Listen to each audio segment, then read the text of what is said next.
Bonjour. Bonjour. Bonjour. Bonjour. Bonjour. Bonjour. Bonjour à tous. Bonjour. Bonjour. Bonjour. Bonjour. Bonjour à tous. Bonjour à tous. Bonjour. Bonjour à tous.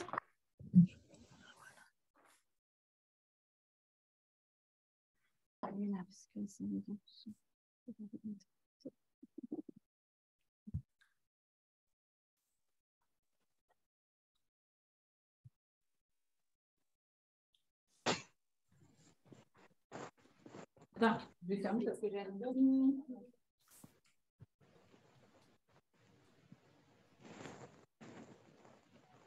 Si vous pouviez fermer le son de vos ordinateurs, évidemment à part les intervenants.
C'est bon, tout le monde est rentré?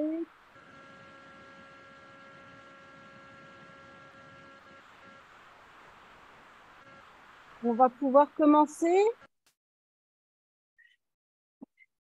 Éric, notre président IAE France, va prendre la parole. Bien. Merci Laurence. Bonjour à tous.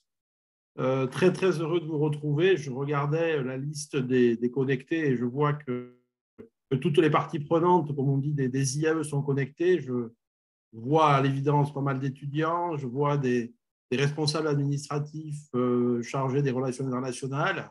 Je vois aussi des collègues enseignants-chercheurs intéressés à l'international ou assumant des fonctions autour de l'international à la des IAE. Donc, s'il fallait encore le démontrer, nos IAE sont largement intéressés et impliqués et engagés sur ce volet international qui est un volet voilà, que les journalistes, sur lequel les journalistes nous surveillent pas mal pour voir comment nous évoluons, parce que ça a toujours été identifié comme un sujet sur lequel nous devions progresser et continuer à progresser, notamment par rapport aux offres de nos concurrents. Mais je crois que l'intérêt qui est manifeste là montre évidemment que nous sommes pleinement conscients de ça et que nous avançons très vite là-dessus.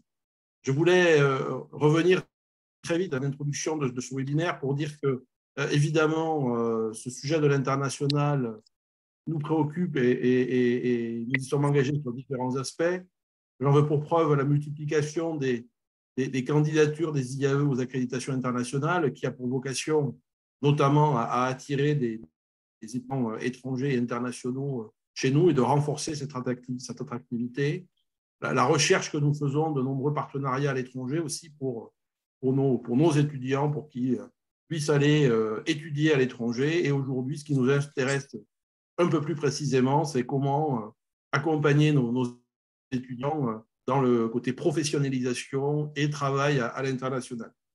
On le voit dans pas mal de forums d'entreprise, notamment nos étudiants ici à Paris ou dans tous les IAE demandent à pouvoir rencontrer des entreprises qui sont engagées internationales et évidemment, nous devons leur essayer de répondre au mieux à ces logiques. Et aujourd'hui, vous aurez des interventions sur des dispositifs proposés par certains IAE sur effectivement la question de VIE, les conditions d'expatriation, des témoignages évidemment autour de ça. Je laisserai Laurence faire le détail de toutes les interventions, mais nous avons essayé de réunir évidemment un panel assez large.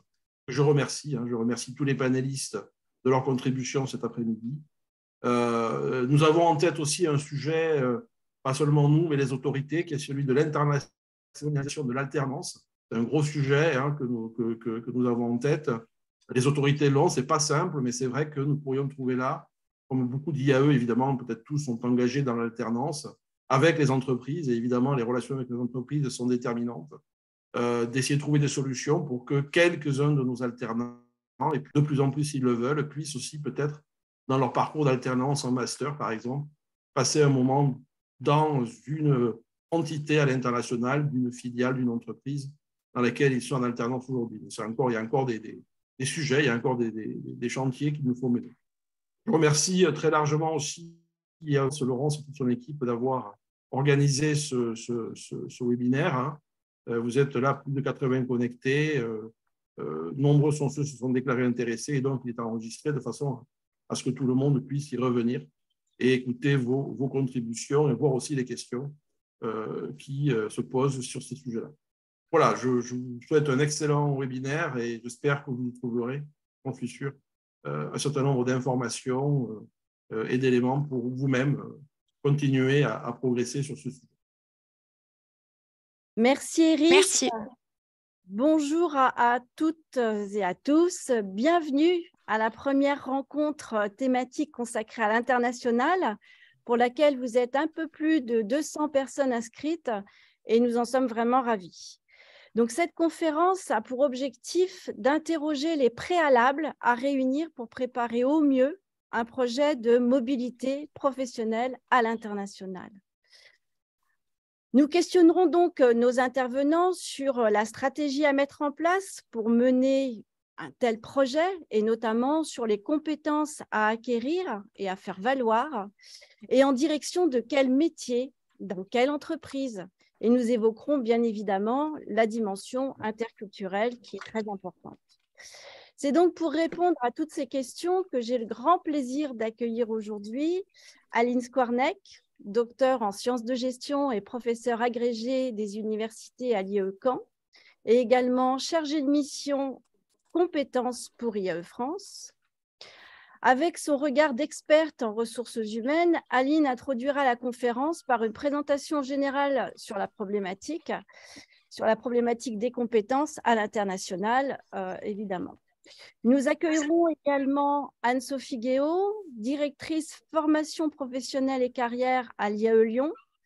Anne-Sophie présentera ce que l'IAE Lyon met en place pour préparer au mieux les étudiants et jeunes diplômés à une expérience internationale. Abdillah Merzoug, Talent Acquisition Manager, division luxe chez L'Oréal. Abdillah partagera la stratégie de ce qu'on attend d'une entreprise telle que L'Oréal dans la perspective d'un recrutement à l'international. Et il pourra également témoigner de son expérience en tant qu'expatrié. Puis nous aborderons un dispositif pas très nouveau, mais peu connu dans les universités, même s'il se développe de plus en plus. C'est le volontariat international en entreprise, le VIE. Nous aborderons donc le VIE avec Kevin Breuil, campus manager chez Business France, dans la direction VIE Service Talents, et Sabine Kopp, conseillère recrutement chez Business France également, dans la direction VIE. Nous devions également avoir parmi nous Romain Rebourg, PDG de Glocal et président de la French Tech Cracovie, qui malheureusement a eu un contretemps cet après-midi. Avant de passer la parole à nos intervenants, que je remercie très sincèrement pour leur expertise, le temps consacré au sujet aujourd'hui et puis antérieurement, je vous signale que cette rencontre est enregistrée et sera publiée auprès de toutes les personnes inscrites et également auprès de la communauté IAE France et sur notre chaîne YouTube. Donc, je vous souhaite une très bonne rencontre à tous et je laisse Aline Skwarnek pour nous apporter des éléments de cadrage sur les compétences à l'international. Mais Aline, c'est quoi une compétence ? Alors, merci à tous. Merci Laurence et Eric d'avoir pensé à moi pour cette introduction. Alors, je ne suis pas forcément une experte en management à l'international, mais c'est plutôt pour justement, comme tu l'as précisé, Laurence, introduire un petit peu l'enjeu des compétences aujourd'hui et puis commencer à réfléchir quand même à une certaine forme de cartographie des compétences à l'international, dans la mesure où nous avons énormément travaillé, comme vous le savez, au niveau du réseau des IAE sur les blocs de compétences, les fiches RNCP et la déclinaison des maquettes en rédaction compétences. Et donc, c'est quand même important pour anticiper les futurs passeports compétences de nos étudiants de pouvoir réfléchir de cette manière. Donc, dans un premier temps, qu'est-ce qu'une compétence? C'est ce que je vais essayer rapidement de redessiner. Ensuite, j'aborderai justement quelques exemples de cartographie de compétences métiers et compétences transversale ou comportementale à l'international. Et puis ensuite, je parlerai d'une forme de reconnaissance. Alors, elle n'est pas unique, mais en tout cas, elle est intéressante. Ce sont les badges de compétences. À l'IAE Caen, nous sommes particulièrement innovants en la matière. Et donc, je pense que ça pourrait être aussi une piste à développer dans tous nos IAE que de développer des badges de compétences à l'international. Alors tout d'abord, qu'est-ce qu'une compétence? Je voudrais rappeler, et en particulier pour nos étudiants qui sont ici présents aujourd'hui, mais aussi pour toutes les parties prenantes, comme le disait Eric, qui s'intéressent à ce sujet, que la compétence n'est pas quelque chose de nouveau. C'est un concept qui a évolué, qui est apparu en tout cas dans la littérature de façon très opérationnelle en sciences de gestion à partir des années 90, mais il y a un historique depuis les premières lois sur la formation professionnelle de 71, sur toutes les lois de modernisation sociale à partir de 2005 en particulier. Et puis, quand on a commencé à parler du DIF, du droit individuel à la formation, puis du CPF en 2014, et puis avec le grand plan d'investissement que le Premier ministre du premier gouvernement Macron avait mis en place, où l'accent avait vraiment été mis sur les compétences. Cette dynamique, finalement, s'est concrétisée par un texte, la réforme Pénicaud de septembre 2018, qui vient consacrer finalement ce qu'on va appeler une orientation compétence et en particulier un accent mis sur la capacité de chacun à pouvoir se projeter, à construire sa trajectoire professionnelle. Bien entendu, le monde de l'enseignement supérieur n'est pas étranger à cette évolution qui est plutôt liée à celle du monde du travail, mais aujourd'hui, il y a vraiment une hybridation de ces deux mondes et on constate que l'enseignement supérieur, avec d'autres textes, est en train de se structurer également vers ce qu'on appelle aujourd'hui une orientation compétence qui va intégrer une vision très stratégique au niveau de nos établissements sur comment accompagner non plus la formation, mais le développement de compétences de nos étudiants. Et bien entendu, il est important que nous ayons des fiches RNCP, des programmes rédigés en compétences et tout un suivi et tout un pilotage de nos formations dans une logique compétence avec, au final, un passeport de compétences qu'on pourrait qui pourrait accompagner finalement la diplomation de nos étudiants. Donc, vous voyez que toute cette dynamique est aujourd'hui en train de prendre forme beaucoup plus dans l'enseignement supérieur, mais aussi dans le monde du travail qui, depuis les années 90, toutes les équipes RH s'étaient fortement investies, mais on voit qu'aujourd'hui, à la fois avec des outils plus innovants, des démarches peut-être plus simplifiées, se met en place et forcément, la question des compétences et de ce que représente la compétence est importante. Alors, dans la littérature en sciences de gestion, il y a plein de définitions. Je vous ai mis un certain nombre de choses. Moi, j'avais fait ma thèse dans les années 2000 sur le sujet avec une dimension personnelle, cognitive, une dimension sociale, etc.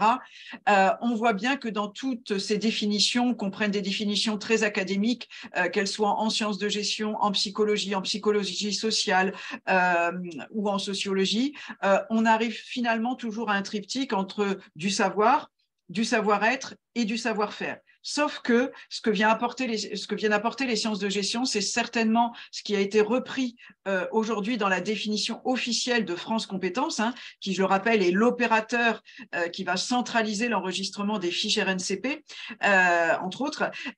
C'est vraiment que ce triptyque de savoir, savoir-faire, savoir-être ne peut se réaliser que dans une situation donnée et en fonction d'un objectif bien précis. Donc, c'est là, à partir de ce moment-là, qu'on va réellement parler de compétences professionnelles. Et donc, c'est sur cette base que nous allons, nous, au sein des universités et de l'enseignement supérieur plus globalement, travailler ce concept de compétences qui correspond tout à fait d'ailleurs à la littérature que nous avions développée au sein de notre association académique, la GRH, depuis globalement les années 90-2000. Et encore aujourd'hui, tous les travaux convergent vers cette définition que la compétence ne peut se révéler que dans une situation et en fonction d'un objectif.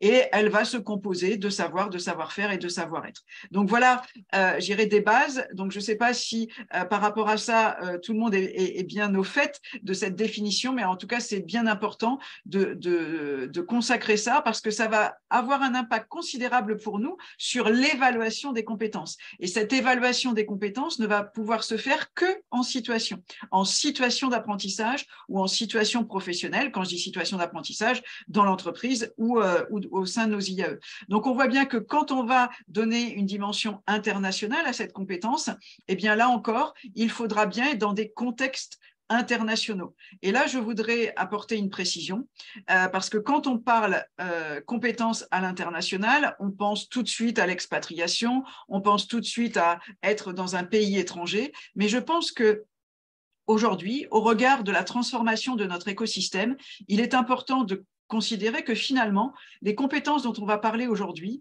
se développent même quand on reste en France, parce que l'internationalisation, elle a lieu aussi dans nos organisations. Et donc, il faut distinguer quasiment une internationalisation endogène et exogène. Et on pense plutôt à l'exogène qu'à l'endogène. Ça veut dire que tous nos étudiants doivent être préparés à travailler dans des contextes internationaux, que ce soit ici en France, puisqu'on peut avoir des collègues de nationalités différentes, et donc la multiculturalité, c'est quelque chose qu'il va falloir travailler. Et puis, bien entendu, il y a le vrai départ dans un autre pays où là, on part vraiment sur des compétences, je dirais, encore plus approfondies. Mais je voulais vraiment, en guise d'introduction aussi, apporter cette précision pour bien montrer que l'international, c'est aussi bien dans nos entreprises, qu'elles soient privées, publiques, associatives ou autres, aujourd'hui dans notre pays, que quand on va partir à l'étranger. Et donc, c'est pour ça que c'est important, c'est finalement une compétence transverse que nos étudiants doivent développer, parce que moi, je le vois, mes étudiants en ressources humaines à l'IAE Caen, par exemple, quand ils travaillent chez Forestia dans la belle campagne normande, ils parlent en anglais et ils travaillent avec des collègues qui sont dans tous les pays où Forestia est implanté. Donc, cette dimension internationale, elle est présente même quand on reste dans son propre pays. Donc ça, c'est important parce que souvent, il y a une confusion par simplicité. On pense souvent que l'international, c'est quand on part, quand on voyage, etc. Certes, mais aussi aujourd'hui, c'est dans cette logique du village global ou glocal, pour reprendre les termes d'un intervenant qui malheureusement ne peut pas être avec nous aujourd'hui, sont vraiment importants. Donc ça, c'était pour cadrer déjà par rapport à ce premier point sur ce que recouvre la compétence et comment elle peut s'exprimer dans une dimension internationale, aussi bien quand on reste en France, mais qu'on travaille avec des personnes de nationalités différentes, ou quand on est en interaction avec différents pays dans le cadre de son travail, même si on est localisé en France, ou quand on va partir à l'étranger. Deuxième point, je l'avais évoqué, ce qui est important, c'est de se dire, mais finalement, quelles sont ces compétences ? Alors, ces compétences, alors là, c'est valable pour toutes les distinctions et toutes les cartographies compétences. On pourrait distinguer des compétences plus techniques, plus métiers, c'est-à-dire quelles sont les compétences métiers qu'on développe un peu plus quand on travaille dans des contextes internationaux. Et puis, il y a aussi tout ce qui va être compétences comportementales, transversales. Et donc, il va bien falloir travailler un petit peu ces deux niveaux quand on va s'interroger sur quelles compétences je dois développer si je veux vraiment développer ce portefeuille de compétences à l'international. Alors, sur les compétences métiers, j'ai commencé par prendre une fiche RNCP de France Compétences sur le manager du commerce international. Alors, c'est pas une fiche qu'on avait réalisée au sein des IAE, mais c'est d'ailleurs une fiche, je crois, qui est inactive. Mais elle me paraissait intéressante parce que on voyait bien que finalement, elle avait juste une coloration internationale, c'est-à-dire qu'on retrouve, et ça c'est vraiment important, des compétences métiers classiques de ce qu'on va tous demander dans nos IAE en fonction des spécialités, identifier les opportunités du développement d'un business, mesurer le potentiel d'un marché, définir une stratégie, etc. Donc, toutes ces compétences techniques, on va les retrouver, sauf qu'elles vont avoir une coloration. Et donc, ça, c'est important, c'est de se dire que finalement, tout étudiant peut être en capacité de travailler à l'étranger. Pourquoi? Parce que c'est simplement une coloration de compétences techniques, métiers qu'il aura à développer dans le cadre de son évolution dans des contextes internationaux. Donc ça, c'est important parce que ça veut dire que finalement, on travaille le socle de compétences du manager globalement dans toutes nos formations au sein des IAE, et il y a une coloration à l'international qui peut s'exprimer quand on va aller sur des métiers un peu plus exposés que d'autres à l'international. Bien entendu, ça n'empêche pas de regarder un peu autrement les choses et de se dire que les compétences transversales, cette fois-ci de tous nos masters, vous savez que nos masters en sciences de gestion sont composés de 6 blocs métiers et de 4 blocs transversaux. Ces 4 blocs transversaux sont d'ailleurs, je dirais, identiques à tous les masters de toutes les spécialités aujourd'hui en France. Et donc, quand on regarde ces 4 compétences transversales, à part la première, s'approprier les usages avancés et spécialisés des outils numériques, les 3 autres sont tout à fait en capacité d'héberger dans les programmes une dimension internationale. Quand on parle de produire et de mobiliser des savoirs spécialisés en contexte professionnel, ce contexte peut tout à fait avoir une coloration internationale. Communiquer en contexte professionnel, on arrive à une des compétences clés qui est la compétence linguistique, donc de pouvoir être en capacité de comprendre et surtout de s'exprimer, donc d'avoir une capacité orale, je dirais, de bon niveau, que ce soit dans n'importe quelle langue pour pouvoir évoluer à l'étranger. Et donc là, on le voit bien, c'est d'ailleurs écrit, communiquer à des fins de formation ou de transfert de connaissances par oral et par écrit en français et au moins dans une langue étrangère. Donc finalement, le cadre réglementaire nous oblige en tout cas à préparer nos étudiants à cette internationalisation d'une façon ou d'une autre.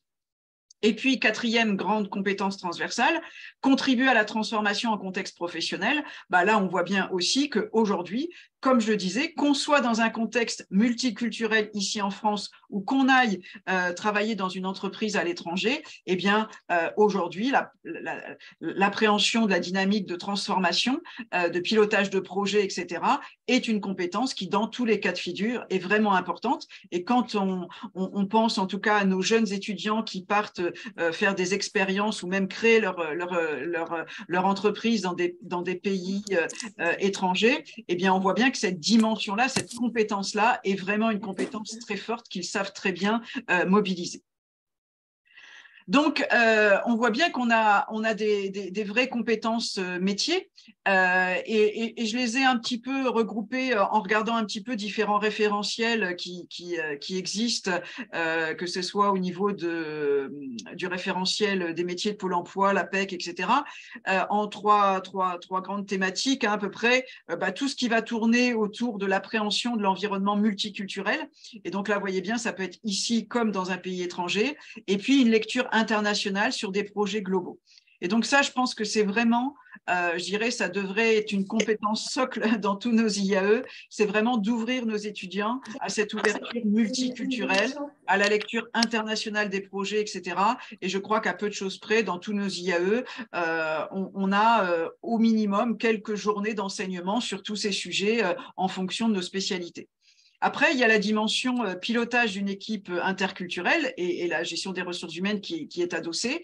Moi, par exemple, dans le master à l'IAE de Caen, on a 3 journées sur cette dynamique de gestion internationale des ressources humaines. Donc, je pense que ça, c'est quelque chose d'important. Mais il y a aussi tout ce qui va être animation des équipes, donc piloter des équipes de référents culturels différents. Donc là aussi, qu'on soit en France ou à l'étranger, voilà, comment manager une équipe avec des nationalités différentes, ça c'est quelque chose d'important. Manager des projets internationaux, alors là peut-être un peu plus techniquement, mais on revient à la gestion de projet. Manager du changement organisationnel, parce que c'est souvent lié à des projets d'expatriation des entreprises, etc. Et puis forcément, tout ce qui va être associé à la communication. Donc là, on voit bien qu'il y a une deuxième grande famille, on va dire plutôt autour du management, une dimension très culturelle, une dimension management. Et puis après, il y a de la technique. La troisième partie, c'est vraiment de la pratique. Alors en fonction de sa spécialité, que ce ce soit sur du droit, de la finance, des problèmes économiques, des stratégies market, du commerce international, etc. Forcément, là, on pourra avoir une coloration technique beaucoup plus forte en fonction du type de diplôme ou en fonction de l'orientation que l'équipe pédagogique voudra donner. Et puis là, je dirais que ça va forcément pouvoir orienter nos étudiants soit sur des perspectives de carrière, ou en tout cas d'expérience à l'international beaucoup plus fortes à court terme. Hein, si on commence par travailler, par exemple, sur tout ce qui est technique du commerce international, on aura certainement beaucoup plus envie d'aller très vite sur des expériences à l'international que si on est juste sur une dimension de prendre connaissance de l'environnement culturel et de gérer des équipes, même ici, de nature multiculturelle. Donc, vous voyez, je pense que ça fait en termes de compétences métiers 3 sous-blocs, entre guillemets, si on peut utiliser ce terme, ou trois familles en tout cas, de compétences qu'il est important, sur lesquelles il est important de travailler pour ouvrir nos étudiants aux compétences à l'international. Alors forcément, ces compétences sont souvent liées aussi à des différences entre les pays, et donc on voit bien que dès l'instant qu'on va ouvrir ce champ du management interculturel, qui pour moi constitue plutôt en termes de management une ouverture de culture générale, et comme je l'ai dit, qui pour moi devrait être transverse à tous nos enseignements, à toutes nos formations, on va devoir aussi distinguer un peu les grandes zones géopolitiques ou géostratégiques entre l'Asie, les pays anglo-saxons et des pays plus latins. Donc là aussi, que ce soit en termes de langue et de choix de langue, d'options, etc., ou ce soit de connaissance des pratiques, eh bien, il est quand même important d'en avoir une appréciation différenciée, parce que là, cette fois-ci, on va commencer à rentrer dans les compétences plus transversales en termes d'émotion, en termes de prise de décision, de comportement, qui ne sont pas tout à fait les mêmes en fonction de la région du monde. Et donc, même si on travaille en France avec des équipes qui pourraient venir de ces différentes zones géographiques, eh bien, il est important de questionner la deuxième grande famille de compétences, c'est-à-dire les compétences comportementales. Avant de passer à ces compétences comportementales, ou je dirais presque en lien entre presque les deux, hein, entre des compétences plus métiers et des compétences plus comportementales et transversales, je voudrais faire référence à un ouvrage de l'AFNOR. Souvent, ce sont des ouvrages très intéressants, très concrets, hein, qui ont distingué 7 compétences clés pour donc compétences internationales et savoir-être. Donc, vous voyez, ils étaient bien sur les compétences métiers, les compétences plus comportementales. Et donc, voilà, je vous laisse, lire un petit peu ces compétences, mais on retrouve bien cette idée d'appréhension du contexte, d'adaptation à l'environnement, de maîtriser l'échange. Hein, donc là, forcément, tout ce qui va être communication verbale, non verbale, de communiquer aussi bien à l'écrit qu'à l'oral, et donc aussi bien avec des techniques qu'avec du comportement. Donc, ce qui est intéressant, c'est que dans leur approche, on est un peu à la jonction des compétences techniques métiers qu'on vient de présenter, et puis des compétences aussi comportementales. Alors, il y a des éléments que mes collègues vont, je pense, reprendre. Je pense en particulier à Anne-Sophie, je crois, tout à l'heure, sur apprendre à se ménager. Je pense que là aussi, en particulier pour nos jeunes étudiants qui, du jour au lendemain, se retrouvent tout seuls dans un pays qu'ils ne connaissent pas, il y a aussi tout un pan de compétences comportementales sur la gestion de soi, gestion de la solitude, gestion de la découverte d'un nouveau monde, etc., qui est important. Et donc là, vous voyez, ça correspond à la clé numéro 7, là, apprendre à se ménager. De toute façon, ce diaporama vous sera, Laurence, je pense qu'il sera associé aux envois aussi, donc vous pourrez tout à fait vous y retrouver et y faire référence et creuser si besoin pour certains. Alors maintenant, on arrive aux compétences, la deuxième famille de compétences qui sont les compétences comportementales, transversales. Alors aujourd'hui, on parle beaucoup des soft skills. Alors volontairement, pour une conférence sur l'international, je préfère parler en français. On pourrait comparer les hard skills des soft skills. Moi, je préfère parler de compétences transversales parce que les soft skills, pour moi, sont souvent plus limités à du comportement exclusif, alors qu'aujourd'hui, quand on ouvre la distinction métier transversales, compétences métiers ou compétences transversales, on a une vision un peu plus élargie, un peu plus augmentée que les simples soft skills au sens comportemental. Alors, différents référentiels existent et on a eu la chance à l'IAE Caen de pouvoir mener un gros projet en 2019 sur un référentiel de compétences dites transversales. Et pour nous, c'est vraiment ces compétences soft, comportementales, transversales, qui sont vraiment pour nous des compétences distinctives en situation et ou en relation avec les autres, qui vont pouvoir compléter, finalement, enrichir des compétences métiers. Alors, si on regarde ces différents référentiels, alors ce qui est intéressant, c'est que ces référentiels sont internationaux. Qu'on parle du World Economic Forum, de Helen for Work, qu'on parle des travaux de l'OCDE, on voit bien qu'au niveau international, il y a eu vraiment une grosse réflexion sur toutes ces compétences transversales ou soft, pour faire simple. Et donc, il est important de regarder, dans un contexte d'internationalisation, comment certaines de ces compétences vont pouvoir se décliner. Donc, on a regardé aussi ce qui se passait, je dirais, dans les compétences les plus attendues aujourd'hui, au-delà de compétences techniques très, très attendues sur ce qui était plutôt hard et même un peu digital. On voit bien qu'aujourd'hui, que ce soit sur LinkedIn ou autre, il y a quand même beaucoup de compétences qui vont tourner autour de ces compétences transversales, l'esprit d'équipe, la gestion du temps, la créativité, l'adaptabilité, l'intelligence émotionnelle. Et finalement, quand on les met en perspective d'un contexte international, ces compétences sont tout à fait, je dirais, utiles. Donc là, on voit bien que ce référentiel de compétences transversales a tout à fait son utilité. Alors, sans rentrer dans le détail, parce que ce n'est pas l'objectif, nous, on avait construit notre travail sur 4 blocs de compétences: la connaissance de moi, l'appréhension du monde du travail, moi et les autres, et moi au travail. Donc, plutôt tout ce qui va être gestion de projet, transformation, posture d'innovation, etc. Et donc, ce que je vous propose, en tout cas, c'est de se dire que finalement, on pourrait dire que voilà, quelle coloration, on monte d'un cran, ça c'était un peu générique, quelle coloration ce référentiel en 4 blocs pourrait prendre. Dans un contexte international, apprendre à mieux se connaître, je pense que c'est important, puisque là, ça va permettre justement de bien gérer, et en particulier quand on part à l'étranger, mieux on va se connaître, plus ce sera facile de connaître l'autre. Et donc ça, c'est un travail d'introspection qui est vraiment important. Donc ça, ce sont des compétences qui sont utiles dans ces contextes, je dirais, et en particulier de nos jeunes étudiants qui vont partir peut-être pour la première fois, en tout cas sur longue période, travailler à l'étranger.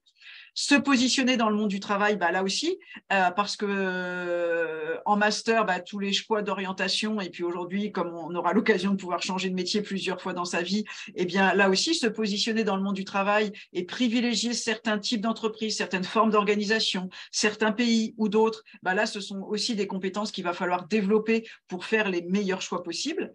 Moi et les autres, c'est de développer son esprit de service, sa négociation, sa communication. Donc là, on est bien aussi dans une nécessité de développer ce portefeuille de compétences quand on est dans une logique d'internationalisation.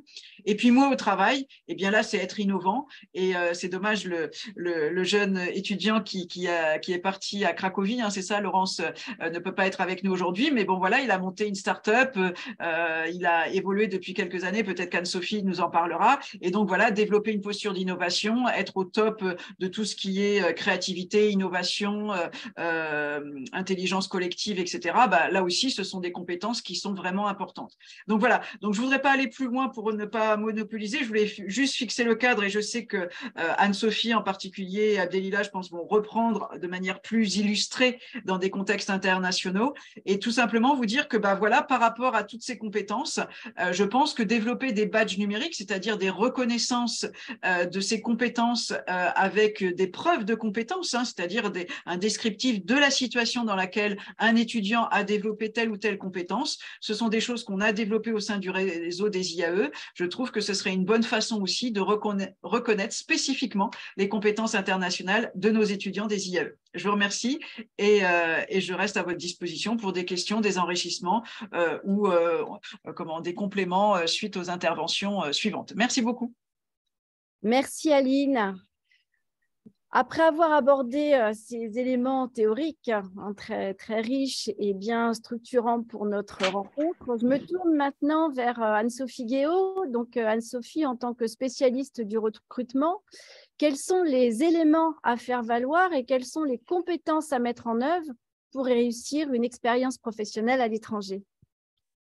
Merci Laurence pour cette question introductive. Merci Aline aussi pour avoir planté, je dirais, la théorie autour de cette notion de compétence hein, qui est de plus en plus d'actualité au sein de nos IAE.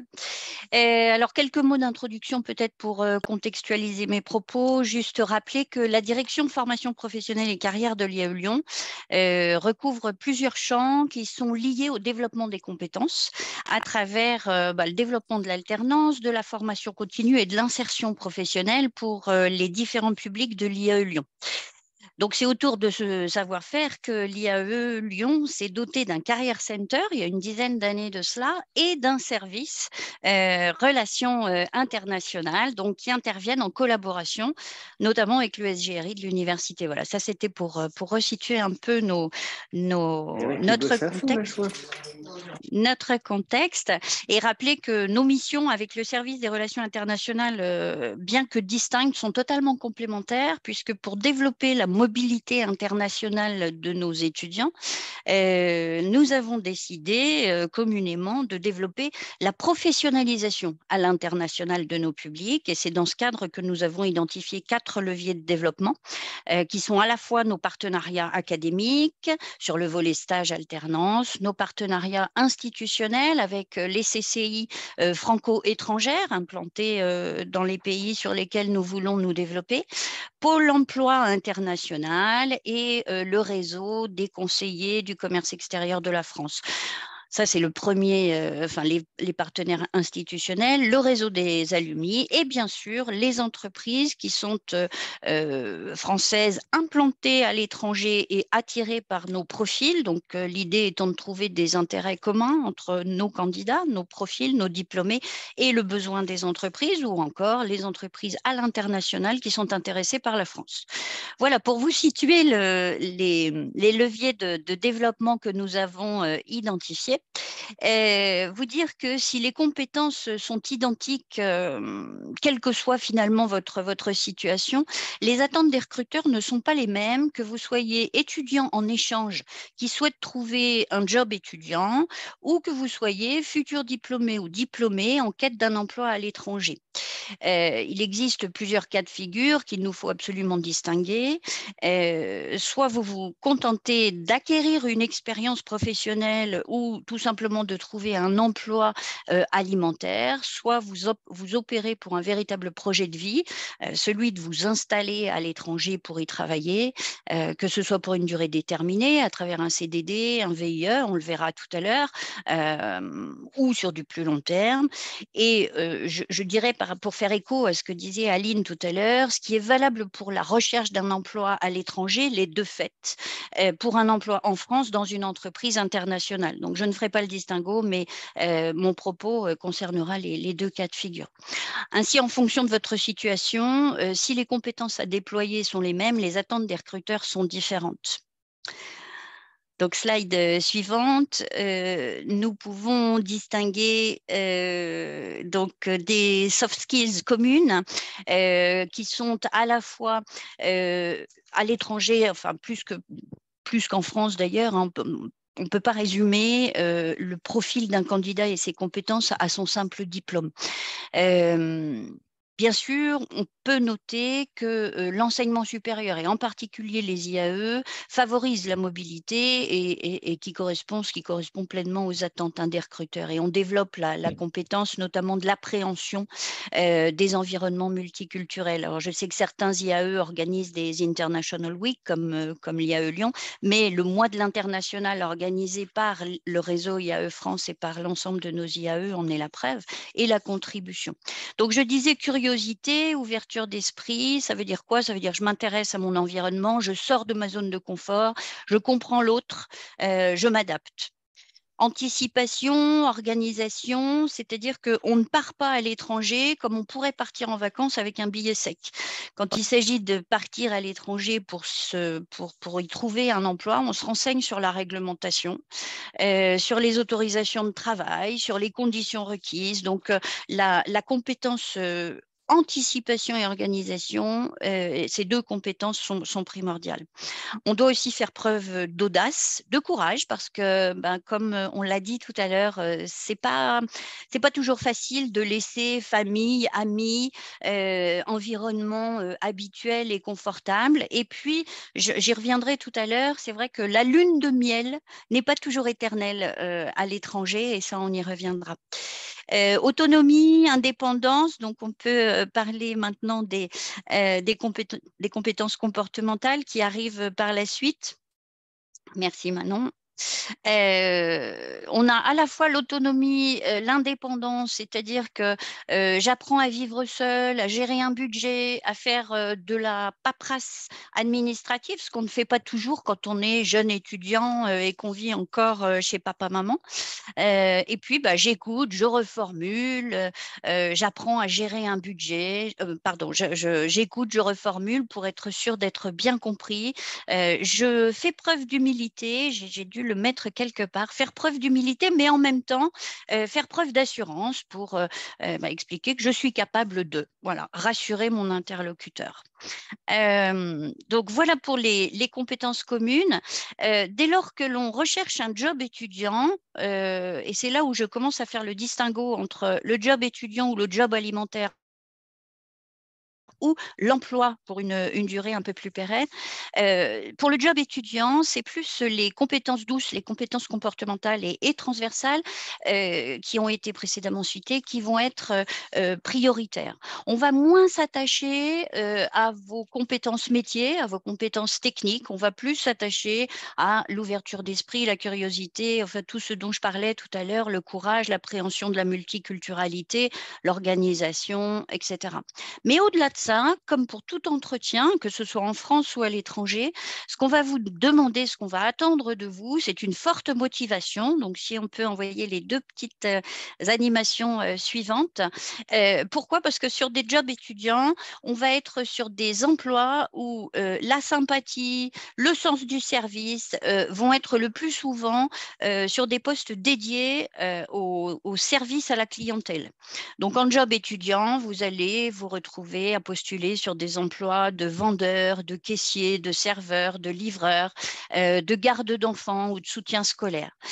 Quoi qu'il en soit, il faudra faire preuve de cordialité et surtout donner envie à votre interlocuteur, à votre futur employeur, prouver en tout cas que vous êtes heureux d'être là. Mais ça, c'est valable en France comme à l'international, mais encore plus à l'international, puisque vous ne pouvez même pas vous appuyer sur vos compétences métiers. Donc là, on est dans le cadre d'un job étudiant.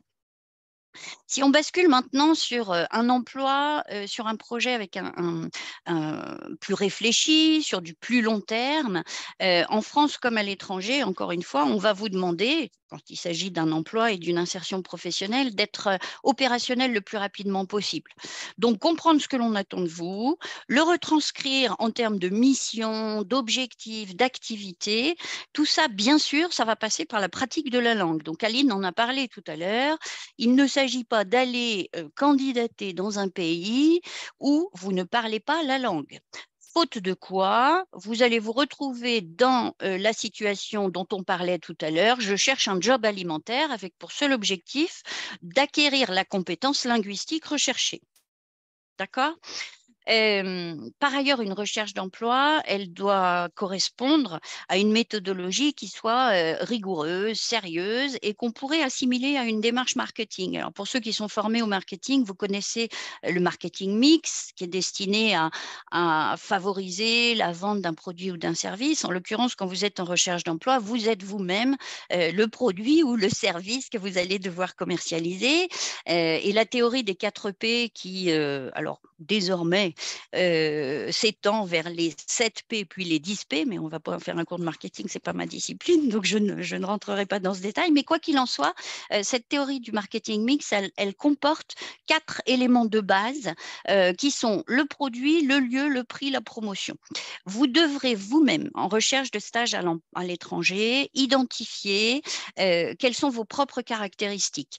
Qu'est-ce que vous pouvez apporter à une organisation, à un manager, à une équipe? Quelles sont les compétences métiers et les compétences comportementales que vous allez pouvoir proposer à une organisation? Vous devez définir vos propres caractéristiques différenciantes et ensuite vous devez enquêter sur votre marché. Alors, quel type d'entreprise peut être intéressée par votre profil? Quelle taille? Quel secteur d'activité? Quel turnover dans l'entreprise? Quelles sont les méthodes de recrutement qui sont proposées et qui sont opérées dans cette organisation? Vous devez vous évaluer vous-même par rapport à ce que vous valez, par rapport au marché, parce qu'il ne s'agit pas d'avoir les mêmes prétentions en France et en Asie. Vous seriez très, très surpris par les politiques de rémunération. Et il va falloir déployer les canaux de communication qui seront les plus adaptés. C'est vrai qu'on ne recherche pas un emploi aux États-Unis comme on recherche un emploi en Asie, puisqu'on en parlait tout à l'heure.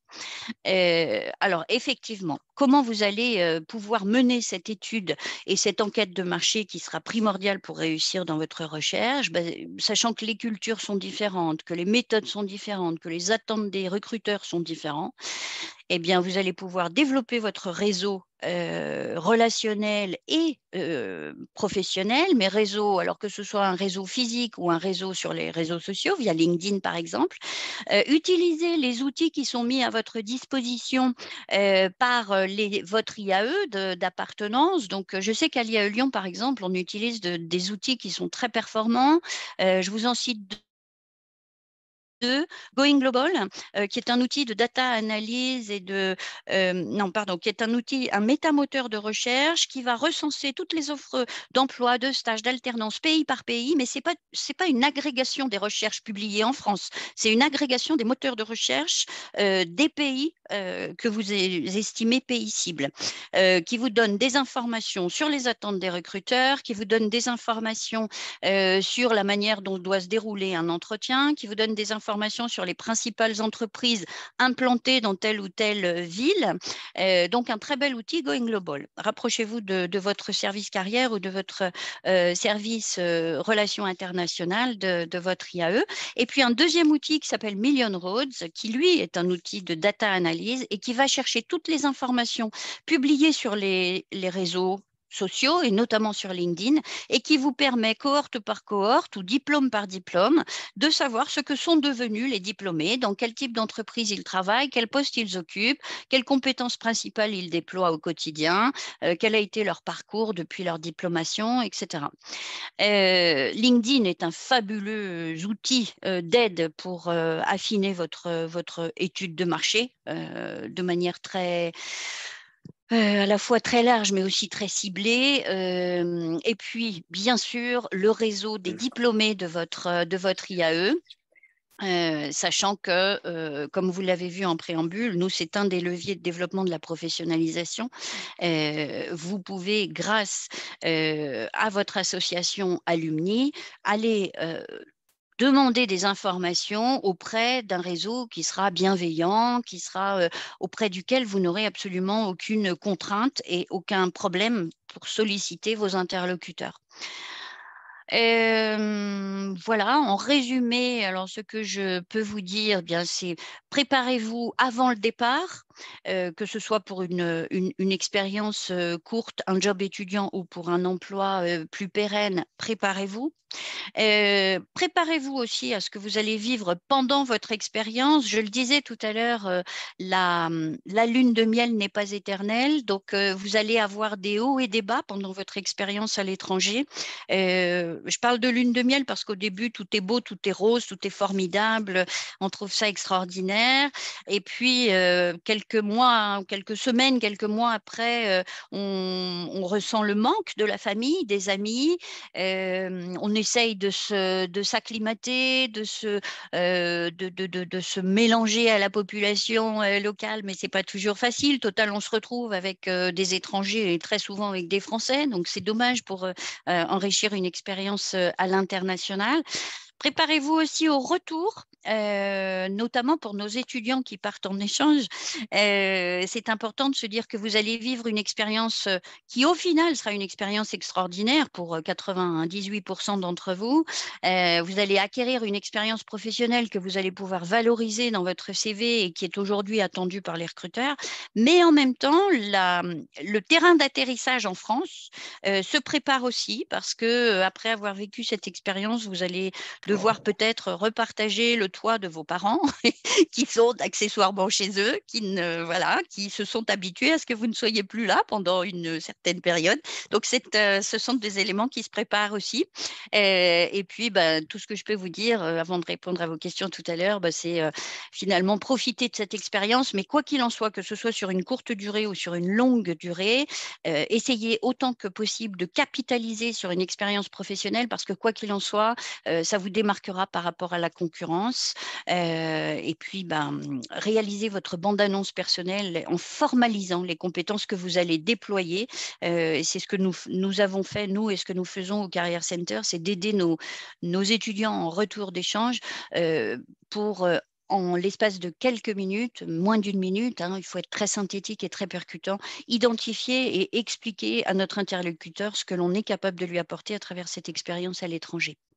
Voilà, je vous remercie de votre attention et Laurence, je te repasse la parole.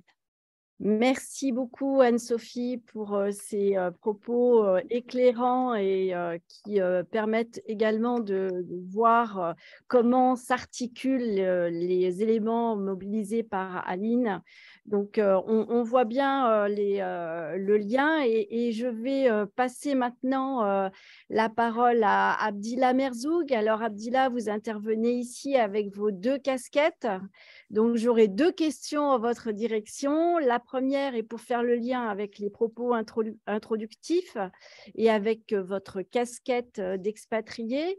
Pourriez-vous nous dire ce que vos expériences à l'international vous ont apporté tant sur le plan personnel que professionnel et en termes de compétences ? Et la deuxième, je la pose et ça permettra donc de faire le lien. En tant que représentant d'une entreprise internationale, donc en tant que représentant de L'Oréal, quels sont pour L'Oréal les enjeux du recruter à l'international et également quelles sont les compétences cherchées en cette direction ? Merci beaucoup Laurence et merci beaucoup Aline et Anne-Sophie pour vos présentations. Est-ce que vous, dans un premier temps, est-ce que vous m'entendez? Est-ce que vous voyez ma présentation? Très bien. Ou est-ce que... Ah, nickel, super. Alors, du coup, je me présente. Dans un premier temps, Abdillah Merzoug, je suis responsable de recrutement ou Talent Acquisition Manager au sein du groupe L'Oréal et notamment plus spécifiquement pour la division luxe du groupe. Donc, je suis en charge en fait du recrutement de tous les stagiaires alternants marketing pour la division, donc Bac plus 4, Bac plus 5 d'ailleurs, ceux qui sont en césure et fin d'études. Et à cet effet, donc j'ai pu alors, dans un premier temps, en effet, en savoir beaucoup plus sur la stratégie que L'Oréal adopte à l'international, que ce soit par le biais de ses recrutements, mais aussi par un contexte plus global qui est d'internationalisation des marchés qui explique cet élan. Et dans un premier temps, dans un second temps, en effet, je pourrais vous en dire un petit peu plus sur mon parcours personnel qui a été assez mouvementé en l'espace de 4-5 ans et sur lesquels j'espère vous apporter quelques lumières si vous souhaitez aller à l'international. Je vais peut-être commencer par L'Oréal avant de revenir sur mon parcours. Alors, je ne vais pas rentrer dans les détails, je pense, du groupe L'Oréal. Je pense que vous avez une idée de ce qu'on fait dans quelle industrie. Donc, on est leader mondial dans l'industrie de la beauté, donc cosmétiques, parfums notamment. Ici, vous avez quelques chiffres qui viennent illustrer finalement le poids du groupe et aussi dans combien de pays finalement on est implanté. Donc, ça représente 85 400 employés dispatchés dans 150 pays. Donc, les 3 quarts finalement enfin les 3/4 présents aujourd'hui sur notre planète, et ça représente 170 nationalités. Et donc, je voulais vous montrer ces chiffres pour un peu vous donner comment dire, la perspective sur le fait que l'international est crucial pour L'Oréal, et recruter des profils internationaux, que ce soit par leur background académique ou par leur expérience, mais également internationaux, entre guillemets, par leur façon de réfléchir, le mindset, est si important. Alors, peut-être pour vous donner un peu plus de contexte sur ça, donc on a vraiment, en voyant ces chiffres, vous comprenez très vite qu'on est présent sur tous les pays. Donc, dans certaines zones géographiques du monde plus que d'autres, notamment par exemple en France et en Europe, bien évidemment, hein, c'est quand même le continent, le premier continent du groupe où le marché a commencé à se développer. Mais après, il y a eu une forte croissance, notamment en Asie du Nord et aux États-Unis, qui nous ont fait, entre guillemets, ouvrir nos chakras quant au recrutement justement de profils internationaux, donc des personnes qui comprennent les complexités de ces marchés-là, mais aussi les complexités des consommateurs aujourd'hui que nous touchons. Pour vous donner une idée, aujourd'hui, on touche plus d'1 milliard de consommateurs dans le monde, au travers donc de 4 divisions, que sont la division luxe, avec des marques que vous connaissez peut-être comme Armani Beauty, Yves Saint Laurent, Beauté, Lancôme, notamment la division Consumer Product, produits grand public, avec des marques comme Mixa, Garnier, par exemple, la division cosmétique active avec des marques comme La Roche-Posay, notamment, et Vichy, et la division produits professionnels avec des marques comme Kerastase, L'Oréal Professionnel. Donc tout ça, en fait, ça nous a, comment dire, la globalité, entre guillemets, l'internationalisation finalement de ces marques-là, de ces 35 marques-là en question, ont fait que on a dû revoir notre stratégie de recrutement et faire en sorte, non pas d'avoir des étudiants, par exemple, chinois ou des étudiants américains qui viennent dans nos sièges pour voilà, nous supporter dans nos stratégies marketing, par exemple, mais également des étudiants français, finalement, qui ont pu voyager, qui, de par leur expérience académique, d'échanges qu'ils ont pu faire dans des pays, dans n'importe quel pays du monde, peuvent apporter finalement leur plus-value. Donc ça, voilà, c'était en guise de contexte, je voulais un peu préciser ces parties-là. Dans un second temps, finalement, quelles sont je dirais les compétences, mais plus en termes de soft skills. Alors là, vous avez une slide en anglais. J'espère que c'est OK pour vous, mais en tout cas, je reviendrai en français sur chacune d'entre elles. Dans le groupe, on a identifié ce qu'on appelle les 5 dimensions du potentiel. Donc, en fait, c'est vraiment un frame qui a défini l'ambition, la résilience, l'empathie, le judgment, qu'on appelle le discernement également en français, et la learning agility, donc l'agilité d'apprentissage, comme étant vraiment le fondement, le pilier en termes de compétences qu'il faut avoir dans le groupe, mais non pas dans le groupe comme L'Oréal France, mais vraiment dans le groupe, dans un groupe finalement qui a pour langue première business l'anglais, dans un groupe qui est extrêmement présent dans toutes les régions du monde, finalement dans un groupe international. Je vais commencer par l'ambition. L'ambition, pour résumer la chose, c'est finalement faire, en tout cas avoir à l'esprit de faire plus qu'est-ce qu'il est demandé, vraiment être exceptionnel dans sa manière de travailler, dans sa manière de penser. Aujourd'hui, les jobs qu'on le prend, que ce soit quand je dis les jobs, ça peut être les stages, les alternances ou vraiment des jobs juniors ou plus seniors, et finalement voilà, de faire avancer la machine avec un mindset qui pousse à l'exceptionnalité, ou en tout cas à l'exception. La seconde chose, ça va être la résilience. Et je vais un peu m'attarder sur celui-ci, parce que du coup, voilà, il y a aussi un écho personnel. La résilience, c'est un mot qu'on entend beaucoup, d'ailleurs, aujourd'hui, dans beaucoup de contextes. Mais quand on veut préparer, je dirais, une expérience internationale, c'est vraiment clé.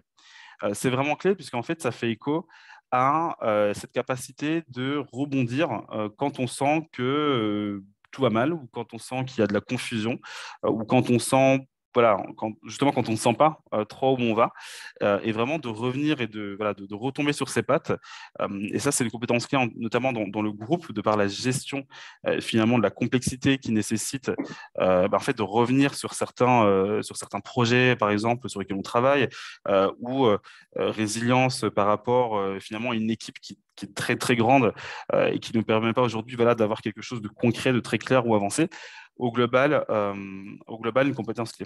La troisième, L'empathie, alors, je pense que celle-là est au cœur finalement de cette ouverture d'esprit, de cette curiosité, de cette habilité, de cette capacité à se mettre à la place de l'autre. L'empathie aujourd'hui est d'autant plus clé dans un contexte international que, en fait, on ne sait pas. Justement, on ne connaît pas les gens avec qui, ou en tout cas, on ne connaît pas nécessairement les gens avec qui on va travailler.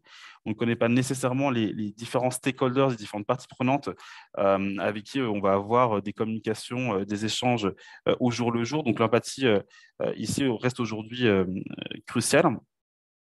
La quatrième, même si ce n'est pas en ordre de ranking, hein, d'ailleurs, même si ce n'est pas un classement, on va dire, à ce niveau-là, mais ça vous donne une meilleure idée. En tout cas, la quatrième sur cette slide, le judgment, donc ce qu'on appelle le discernement, c'est finalement cette capacité à comprendre la complexité de l'environnement où on évolue et de savoir prendre finalement les décisions, ou en tout cas les meilleures décisions dans un contexte donné. Donc finalement, c'est ce qu'on appellera aussi de manière un peu plus, un peu plus simpliste, le bon sens. Et ce bon sens, vous verrez que c'est une compétence ou tout du moins un soft skill qui vous permet finalement de naviguer dans des situations qui sont, qui dans un contexte international, en tout cas aujourd'hui, sont changeantes très très rapidement. Et ensuite, la dernière, pour pas trop m'attarder, ça va être vraiment la learning agility, donc c'est vraiment cette agilité d'apprentissage que je développerai en fait en 2 points. Agilité d'apprentissage sur le métier dans lequel on exerce, donc je ne sais plus qui parlait de compétences métiers tout à l'heure, et ensuite agilité d'apprentissage sur finalement la posture qu'on doit développer dans un contexte donné. Et finalement sortir de cette zone de confort, faire preuve de curiosité, de courage qu'on a mentionné juste avant pour pouvoir être encore plus pertinent dans nos réflexions. Voilà, Laurence, je peux revenir sur mon parcours si vous le souhaitez, ou je ne sais pas si vous avez des questions à ce niveau-là. Vous pouvez poursuivre, Abdillah, sur votre parcours. Ça permettra de bien articuler. Super.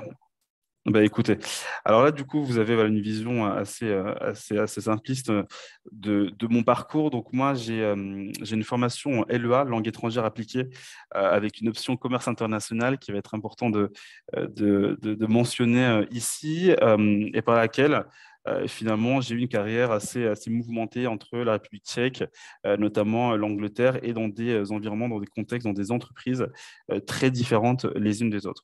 Alors moi, de base, en fait, dans mon parcours, comment je l'ai construit, j'avais vraiment à cœur d'avoir la composante linguistique dans mon domaine, finalement, ou dans les matières, ou dans ma formation, on va dire, puisque en fait, j'ai toujours été nourri justement par un environnement extrêmement stimulant, que ce soit par l'apprentissage de l'anglais, que ce soit par ma double culture également, étant moi-même franco-marocain, ou tout simplement par le fait d'en savoir plus, d'être curieux par rapport aux cultures et finalement aux différences interculturelles auxquelles on peut faire face. Donc, après ce master-là, qui m'a énormément appris justement sur déployer une stratégie de commerce international à l'étranger, je me suis naturellement tourné vers, dans un premier temps, une carrière hors de France.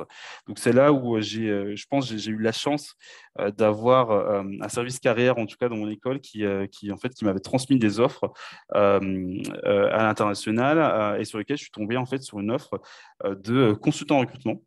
Donc, j'avais aucune expérience, vraiment de réelle expérience, que ce soit en RH ou en recrutement, et j'en avais encore moins sur l'aspect business development, parce que c'est un mix des deux. Ce n'est pas uniquement du recrutement, mais il y a une visée de développement commercial qui est assez importante. Et sur lesquels, donc au travers duquel en fait j'ai été invité pour ce qu'on appelle un assessment center, donc finalement un entretien grandeur nature dans les bureaux, dans les locaux de Non-Stop, donc l'entreprise en question, et au travers duquel en fait on nous a évalué non pas sur le job, mais vraiment et purement sur le potentiel. Donc on a une série d'exercices pour voir si finalement tous les participants comprenaient un petit peu qu'est-ce que c'était qu'un candidat international, comprenaient dans quelle mesure on pouvait recruter aujourd'hui des candidats qui n'ont pas d'expérience au préalable dans tel secteur ou dans telle entreprise. Donc des questions finalement qui assessent énormément le soft au travers de l'expérience qu'on peut avoir. Donc j'ai fait 1 an dans cette entreprise où j'ai beaucoup appris.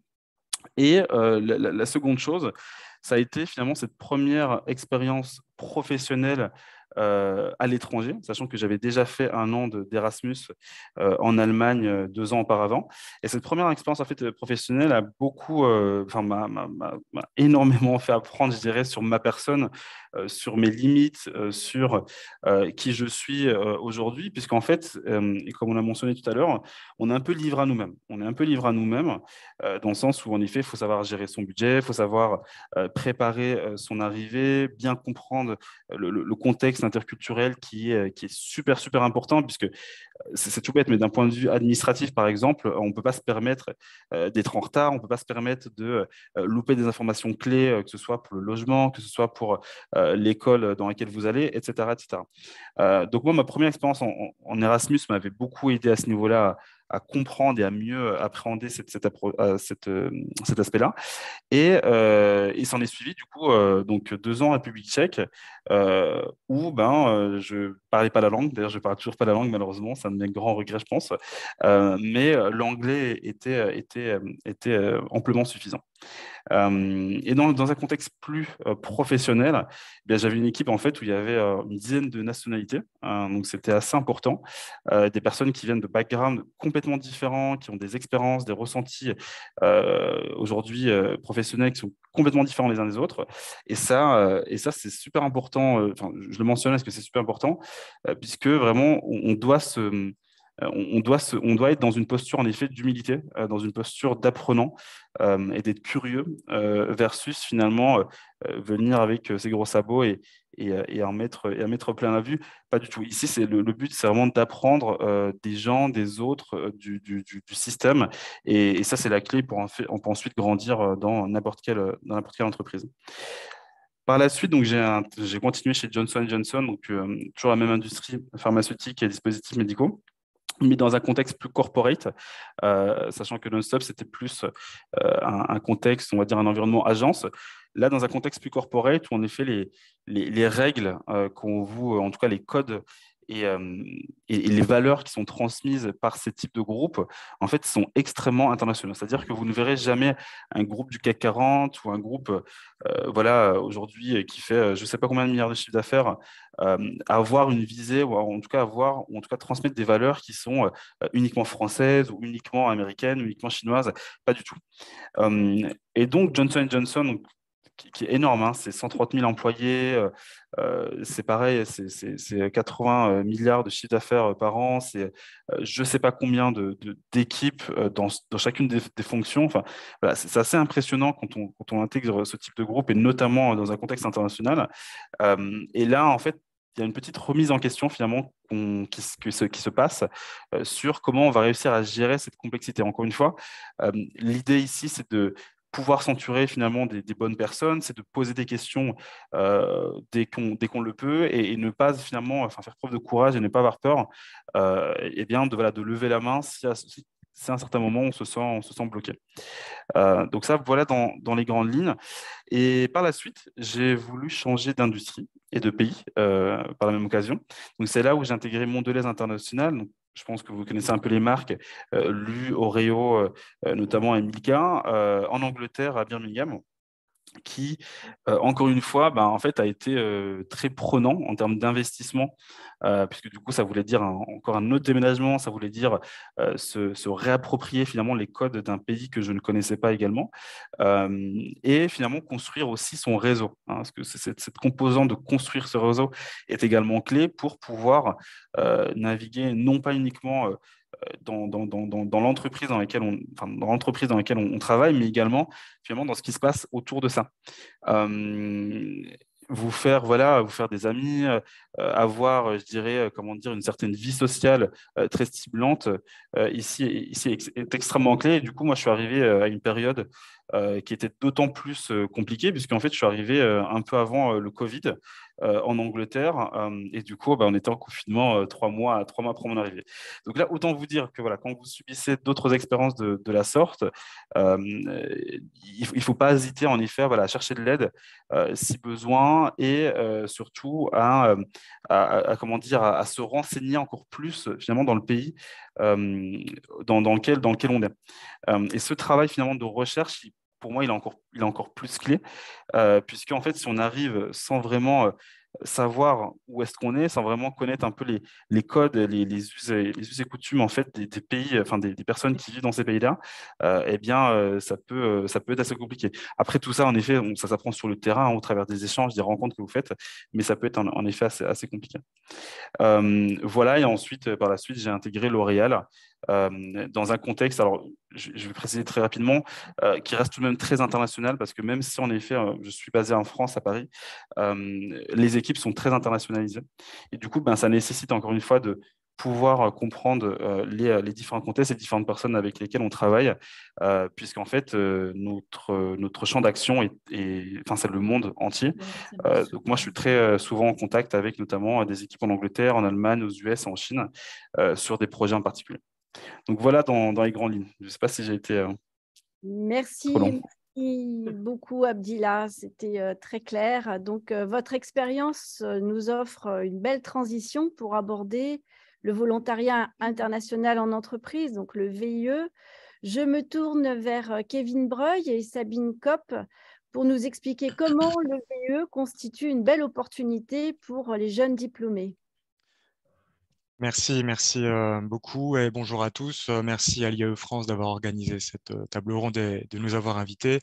Je voudrais tout d'abord réagir sur les présentations qui ont été faites et notamment les compétences à avoir pour préparer au mieux une mobilité internationale, que ce soit dans le cadre des études ou professionnelles. Pour moi, deux compétences qui sont également essentielles à avoir, c'est l'adaptabilité et la résilience. Je m'explique. On a tous connu la crise sanitaire et les confinements successifs qui ont été difficiles à vivre, mais d'autant plus difficiles quand on est à l'étranger. Ça a été mon cas. Je suis parti en volontariat international et j'ai vécu le confinement en Roumanie, là où j'étais. Et c'est très difficile quand on ne connaît pas la culture du pays, on ne parle pas la langue, on ne connaît pas les règles et les mesures à respecter. Donc, il faut bien avoir ça en tête. J'ai connu des gens qui sont arrivés quelques semaines avant le confinement. Et c'était très difficile pour eux parce qu'il fallait s'adapter à un nouveau pays, ils connaissaient personne et une vie sociale inexistante. Donc voilà, deux compétences à avoir, à développer avant de partir à l'étranger. Voilà, j'espère que ça ne va pas se reproduire, ce type d'événement, mais il n'y a pas forcément que les confinements et les crises sanitaires. On a vu qu'il y a également eu la guerre en Ukraine, ou bien il peut y avoir une instabilité politique, voire même des phénomènes naturels. Donc, bien penser à se renseigner sur le pays dans lequel vous souhaitez partir avant tout départ. Alors, je vais vous parler du volontariat international en entreprise. Je vais d'abord partager ma présentation qui est ici.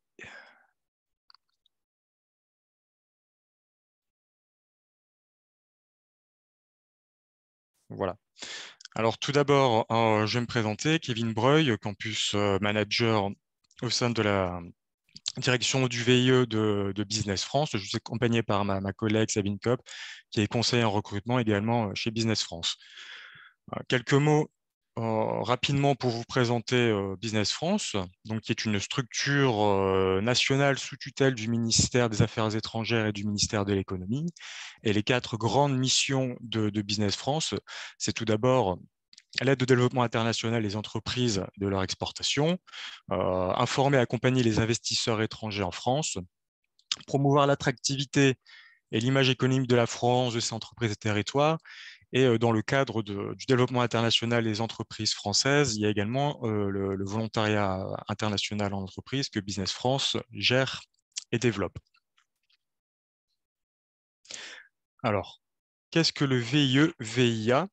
Tout d'abord, un petit historique. Le volontariat international est l'ancêtre du service militaire qui a été aboli dans les années 2000 par le président Chirac.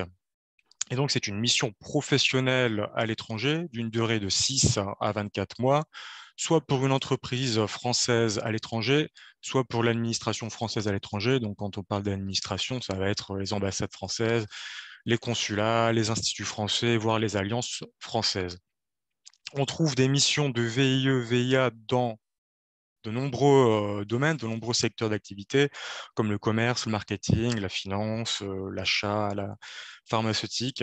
Et donc, depuis 2000, depuis l'instauration du volontariat international, plus de 100 000 jeunes ont bénéficié du volontariat international en entreprise et en administration. Et, quelques chiffres intéressants concernant les IAE. Depuis 2015, 3 741 étudiants anciens diplômés des IAE de France sont partis à l'étranger grâce au dispositif de volontariat international. Alors, très rapidement, les conditions pour participer à un volontariat international, elles sont assez simples. C'est d'abord être âgé de 18 à 28 ans. Vous pouvez partir la veille de vos 29 ans, mais dès que vous obtenez 29 ans révolus, vous ne pouvez plus partir avec le dispositif de volontariat international. Il faut être de nationalité française ou alors ressortissant d'un des États membres de l'espace économique européen. On va exclure donc le Royaume-Uni et également la Suisse. Il faut avoir également un casier judiciaire vierge. Voilà, vous êtes représentant de la France à l'étranger, c'est également un ancêtre du service militaire, donc il faut pouvoir montrer patte blanche.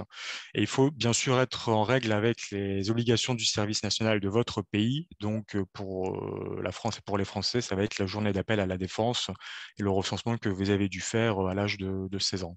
Et bien sûr, il ne faut pas avoir effectué de VIE ou de VIA, on ne peut le faire qu'une seule fois durant toute sa vie. Et enfin, les avantages à faire un volontariat international. Donc, on parle de volontariat, mais on ne va pas parler de mission de bénévolat. Donc, vous allez être rémunéré, vous allez recevoir une indemnité pour les tâches que vous allez effectuer. Donc, l'indemnité va varier de 1 600 à 4 500 € par mois non imposables. Donc, cela va varier compte tenu du pays dans lequel vous allez effectuer votre mission. Plus le coût de la vie dans le pays dans lequel vous allez vous trouver est important, et bien entendu, l'indemnité va être plus importante. Vous avez également le voyage aller-retour et les frais de visa qui sont payés, et également 150 kg de bagages en fret qui peuvent vous accompagner durant votre installation, également le retour en France après la fin de votre mission.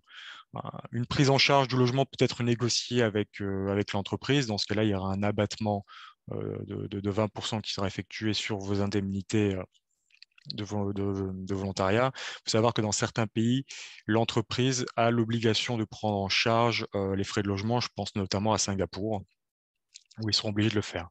Et vous bénéficiez également de congés payés à hauteur de 2,5 jours de congés payés par mois. Donc, quels sont les autres avantages du volontariat international? Eh bien, c'est encadré.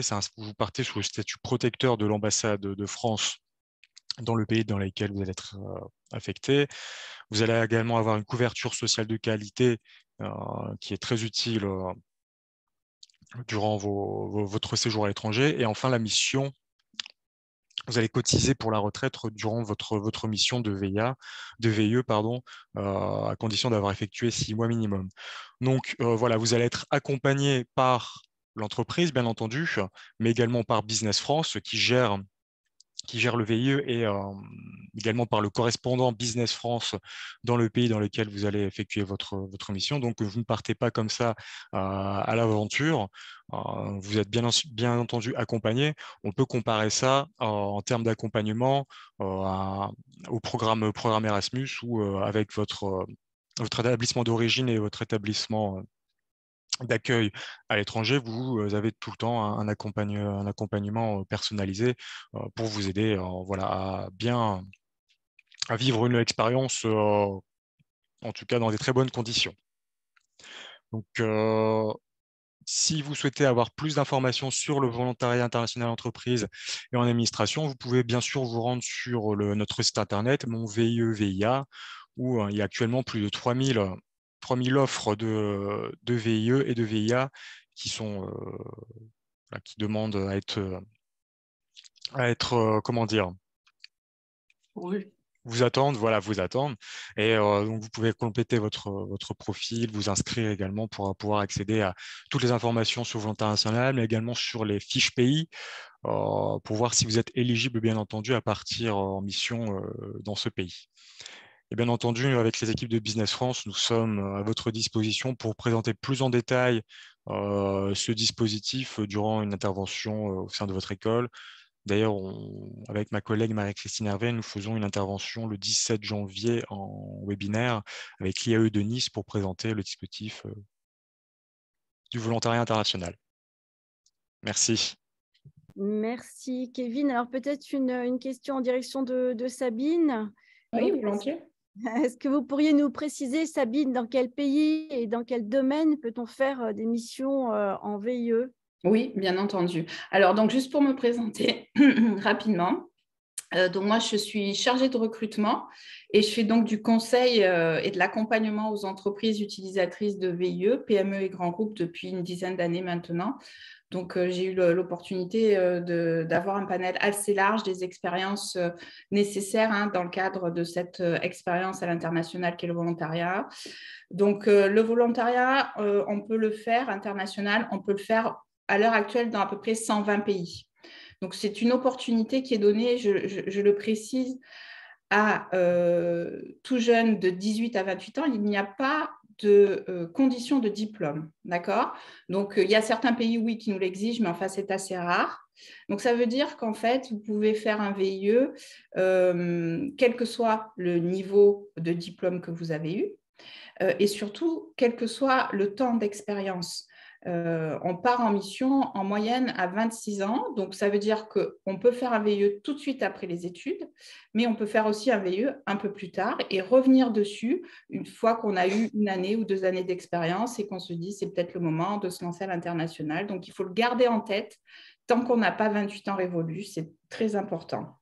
Il y a à peu près depuis le début 2000, donc depuis les années 2000, la création du dispositif, il y a à peu près 100 000 jeunes qui ont effectué un VIE partout dans le monde.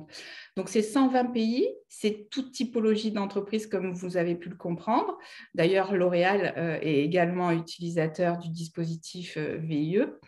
Et c'est du coup sur à peu près tout type de métier et tout secteur d'activité. Alors, évidemment, ce sont des secteurs d'activité et des métiers qui sont exportables, je dirais.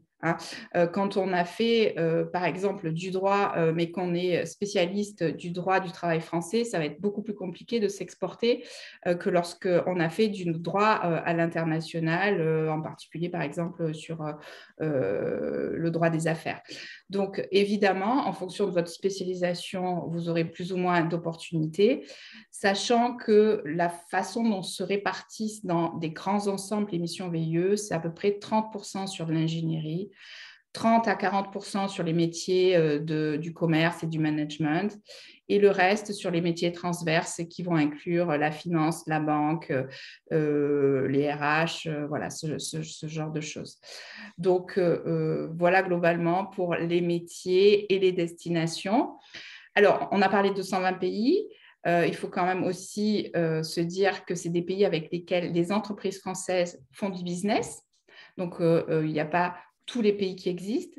Et évidemment, en majorité, ce sont plutôt les pays européens, puisque les Européens sont nos partenaires principaux dans le cadre du business. Et donc, les entreprises françaises ont plus de projets dans ces pays-là, notamment dans le top 3 depuis de nombreuses années.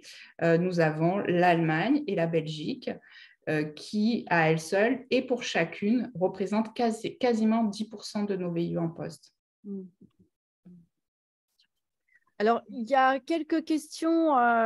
Il y a des questions notamment sur le VIE et je vous propose de les poser tout de suite. Et ensuite, on reviendra vers une question un peu plus en amont qui permettra peut-être de rappeler vraiment les conseils que l'on peut apporter, même s'ils ont été évoqués. Mais je pense que c'est important de rappeler comment bien appréhender le processus de recrutement et en quoi cela diffère des processus de recrutement sur le territoire français.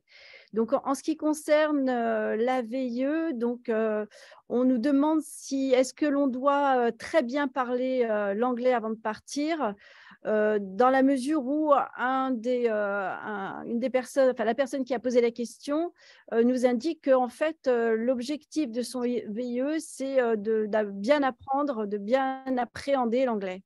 Alors, on ne fait pas un VIE pour se former en langue, hein. Quand on postule à un VIE, c'est que vous répondez à un besoin de l'entreprise. Or, à l'international, le premier besoin de l'entreprise, c'est que vous puissiez communiquer avec les équipes avec lesquelles vous allez travailler.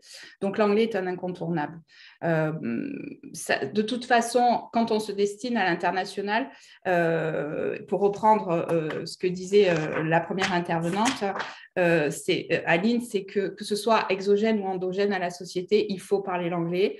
On ne peut plus se dispenser de ça. Après, effectivement, comme disait Abdillah, on peut tout à fait faire une expérience à l'international sans parler la langue locale du pays, parce que l'anglais suffit. Il y a beaucoup de pays aussi où, au-delà du cadre professionnel, dans le quotidien, l'anglais peut suffire. Et je pense en particulier aux pays du Nord de l'Europe, où l'anglais est beaucoup plus utilisé dans le quotidien et beaucoup plus maîtrisé par le tout un chacun qu'en France ou dans certains pays d'Europe du Sud.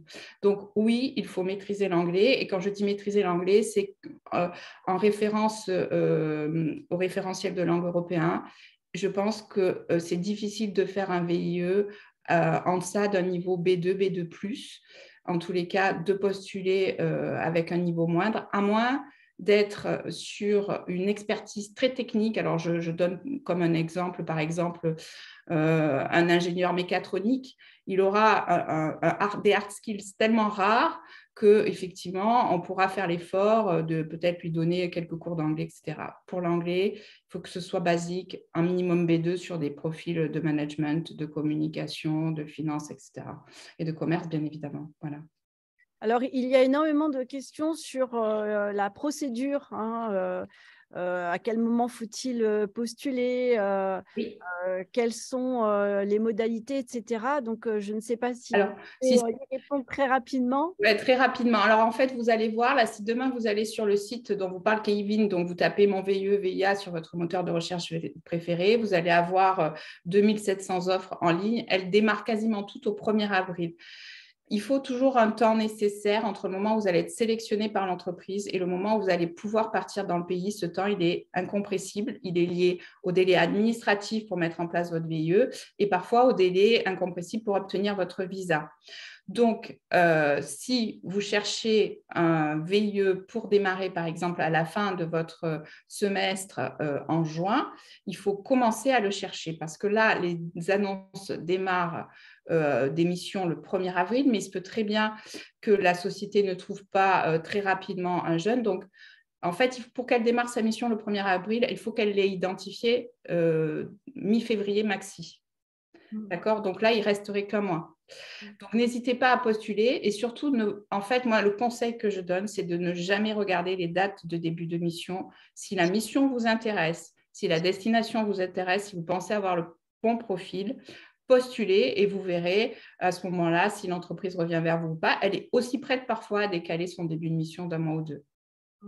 Alors, juste une question de ratio pour bien comprendre dans quel schéma on s'inscrit. Quand on candidate, est-ce que la sélection est forte et en moyenne, combien de candidatures par offre? Alors, le nombre de candidatures par offre, vous l'avez sur le site, mais ce n'est pas un indicateur qui est très intéressant parce qu'il y a des offres sur lesquelles on a beaucoup de candidatures, mais très peu qualifiées, et inversement, des offres sur lesquelles on a une dizaine de candidatures, mais extrêmement bien ciblées. Donc, ça ne veut rien dire, n'en tenez pas compte. Le chiffre que j'aime bien donner quand même pour donner, on dit toujours que le VIE, c'est un dispositif qui est élitiste, hein, parce que pendant des années, effectivement, il a été promu en toute priorité qu'à des bac+5, etc. Bon, il l'est de plus en plus accessible à tous, parce que nous, on fait une vraie action auprès des jeunes issus des formations bac+2 ou 3 aussi, par exemple. Mais donc, au-delà de ça, on a environ 35 000 à 37 000 jeunes inscrits sur notre CVTech, donc activement à la recherche d'un emploi. Et le nombre de départs de missions par an est aux alentours de 4 500 là, à l'heure actuelle. Donc, le ratio, c'est celui-là. C'est-à-dire que ce n'est pas complètement impossible de faire un VIE. Il y a plus de 10% en fait, hein, des jeunes qui sont inscrits et qui postulent régulièrement, qui décrochent leur VIE. La bonne méthode, c'est celle de Abdillah, qui a fait d'abord un Erasmus dans un pays européen et qui a fait le choix d'un pays qui est assez peu glamour sur le papier, la République tchèque, et du coup sur lequel il y a beaucoup moins de concurrence, qui a fait le choix peut-être aussi d'une société moins connue que les grands groupes auxquels il a eu accès après. Donc, c'est aussi stratégique. Si vous postulez évidemment chez L'Oréal à New York, vous allez avoir 300 CV avec lesquels vous allez rentrer en concurrence. Si vous postulez dans une PME en République tchèque, ça va être beaucoup plus simple parce que vous allez être beaucoup moins en concurrence. Et ça, il faut vraiment y penser parce que derrière, le VIE, ce n'est pas une expérience et un temps, c'est tout un parcours et Abdillah en est l'exemple parfait. C'est-à-dire qu'on démarre par le VIE, on démarre une première expérience à l'international et ça nous mène un peu plus loin, soit à l'international, soit en revenant en France.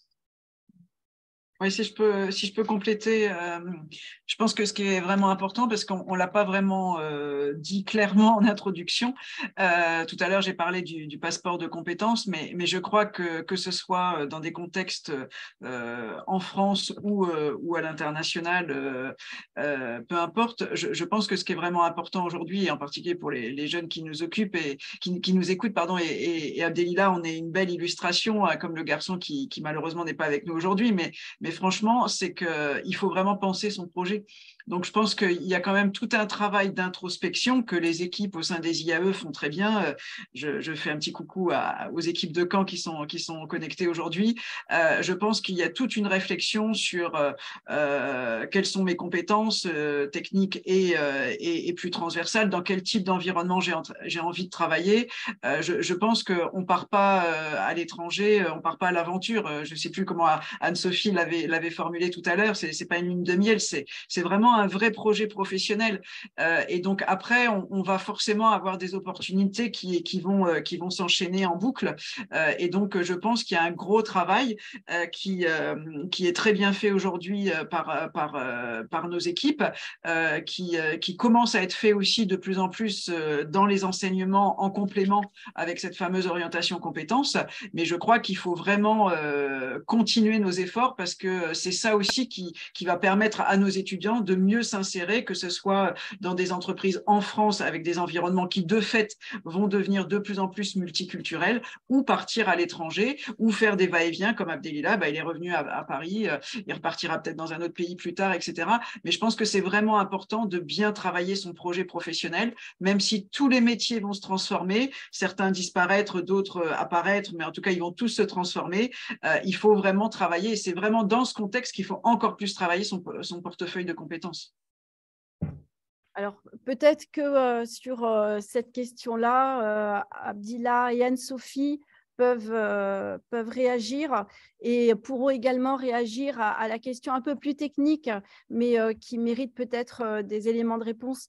Certains ont déjà été apportés sur en fait l'interculturalité en termes de process de recrutement. Est-ce qu'il faut avoir une stratégie particulière pour bien appréhender les process de recrutement à l'international? Abdillah? Aline, ouais. Allez-y, Aline. Non, la question est pour vous. Alors, c'est c'est pour moi. Ok, en fait. autant pour moi. Pardon, Anne-Sophie. Pardon, Anne-Sophie, pardon. Non, mais je peux donner un premier élément. Alors, je ne sais pas si vraiment il y a, comment dire, il y a des stratégies, ou en tout cas, il y a des process qui s'appliquent plus à l'international que d'autres. En effet, il y a des attentes, par contre, qui vont être plus présentes. En effet, tout à l'heure, j'exprimais l'aspect gestion de la complexité, en tout cas la compréhension de cette complexité. Je pense qu'elle est assez cruciale. Elle se fait au travers d'expériences qu'on a sur le terrain, au travers de jobs étudiants ou au travers d'une expérience académique en Erasmus, par exemple. Ça se ressent très rapidement, en effet, dans les entretiens. C'est-à-dire qu'en fait, lorsqu'on arrive à mettre en avant quelle a été la valeur ajoutée, quelles ont été les compétences qu'on a pu faire développer au travers, si je prends mon exemple, par exemple, lorsque j'étais à Prague, où j'ai dû travailler, que ce soit avec des Suisses, des Allemands, des Français, des Tchèques, sur des projets en particulier, qu'est-ce qu'on apprend de nous-mêmes et qu'est-ce qu'on peut mettre en avant, notamment en entretien de recrutement. Donc tout ça, ça passe en effet par cette ouverture d'esprit, par cette curiosité, par cette audace en effet qu'on a abordé tout à l'heure. Et ensuite, d'un point de vue un peu plus personnel, il y a une vraie réflexion qui se pose sur déjà ce que j'en ai envie. Est-ce que j'en ai envie si en effet on se dit que voilà, on va aller à l'international pour rajouter quelque chose sur son CV et que ça s'arrête là, c'est très compliqué. C'est très compliqué parce qu'en fait, de facto, on se projette pas de manière assez complète.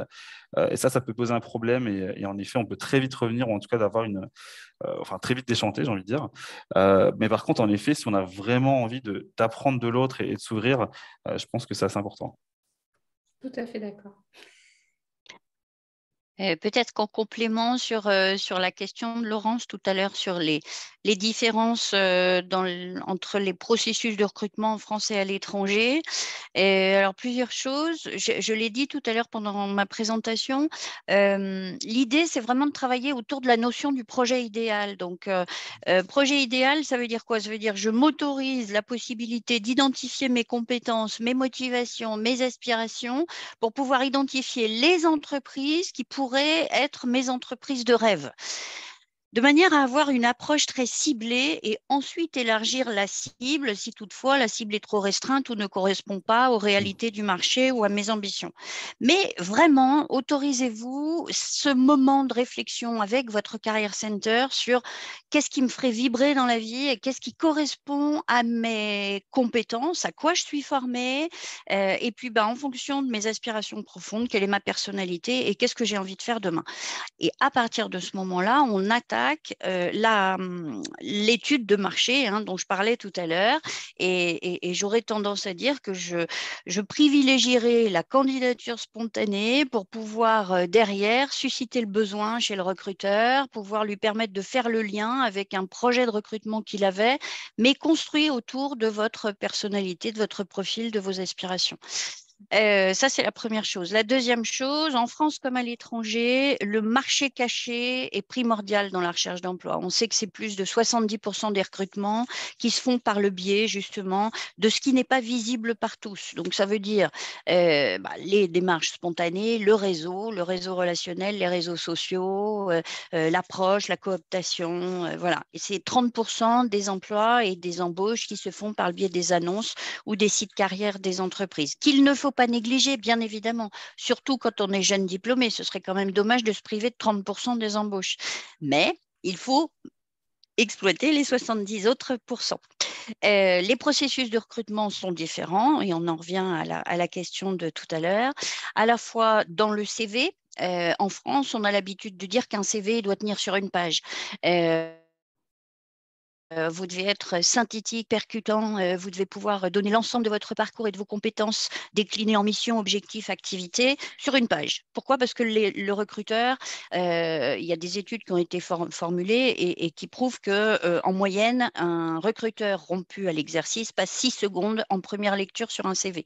Donc, on a intérêt à être synthétique. Dans d'autres pays, comme par exemple en Asie ou en Inde, le CV peut aller jusqu'à 5-6 pages. Voilà, donc il faut vous renseigner sur les attentes du recruteur. En entretien, c'est pareil, on aura des comportements qui seront attendus en France, qui ne le seront pas pour un pays anglophone ou pour un pays non anglophone. Encore une fois, il faut vous renseigner sur les attentes pays par pays et vous trouvez quand même aujourd'hui, on a la chance d'avoir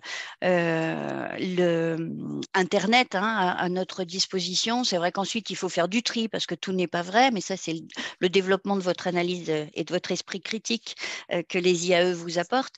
Mais vous avez quand même un maximum d'informations et puis votre Career Center est quand même à votre disposition pour vous dire ce que doit comporter un CV anglophone, ce que doit comporter un CV français, comment vous devez vous adapter, est-ce que vous devez faire une lettre de motivation ou pas, est-ce qu'elle est lue ou pas, ce qu'on en attend, etc., etc. Est-ce qu'on met une photo ou pas? Il y a certains pays où la photo est à proscrire absolument. En France, on vous dit que d'un point de vue politiquement correct, il ne faudrait pas mettre de photo, mais il n'empêche que le recruteur aime voir la bouille qui correspond à un profil. Donc, si c'est une photo qui vous avantage, parce qu'il ne s'agit pas de mettre une photo où vous ne donnez pas envie, où vous faites la tête, eh bien, en France, on vous dira de mettre la photo. Voilà, j'espère avoir répondu en quelques points à cette question, Laurence. Alors, moi, si vous avez 2 minutes que je rebondisse sur le VIE, en fait, le VIE, on est à l'international, mais c'est géré par les RH France. Donc, en fait, on est envoyé par les RH France dans un pays pour assister une équipe. Et donc, il y a 2 types d'interlocuteurs qui vont intervenir dans le recrutement. D'abord, les RH France. Donc, ne vous préoccupez pas justement de tout ce qui pourrait être les particularismes d'une candidature à l'international, d'où l'intérêt du VIE.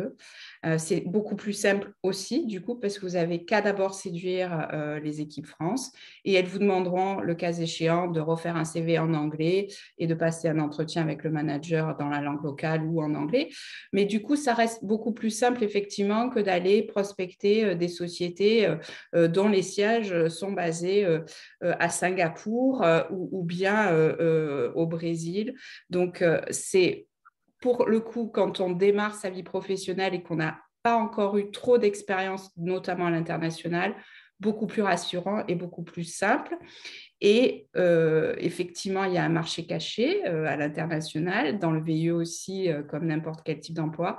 Pour autant, il y a quand même 2800 offres. Donc, c'est 2800 projets qui sont non pourvus, donc qui attendent leurs candidats. Donc, effectivement, c'est bien de prospecter, c'est bien de postuler en direct, c'est bien de penser au marché caché et de penser à son réseau, mais il ne faut pas oublier ce qui est affiché attend aussi des candidats.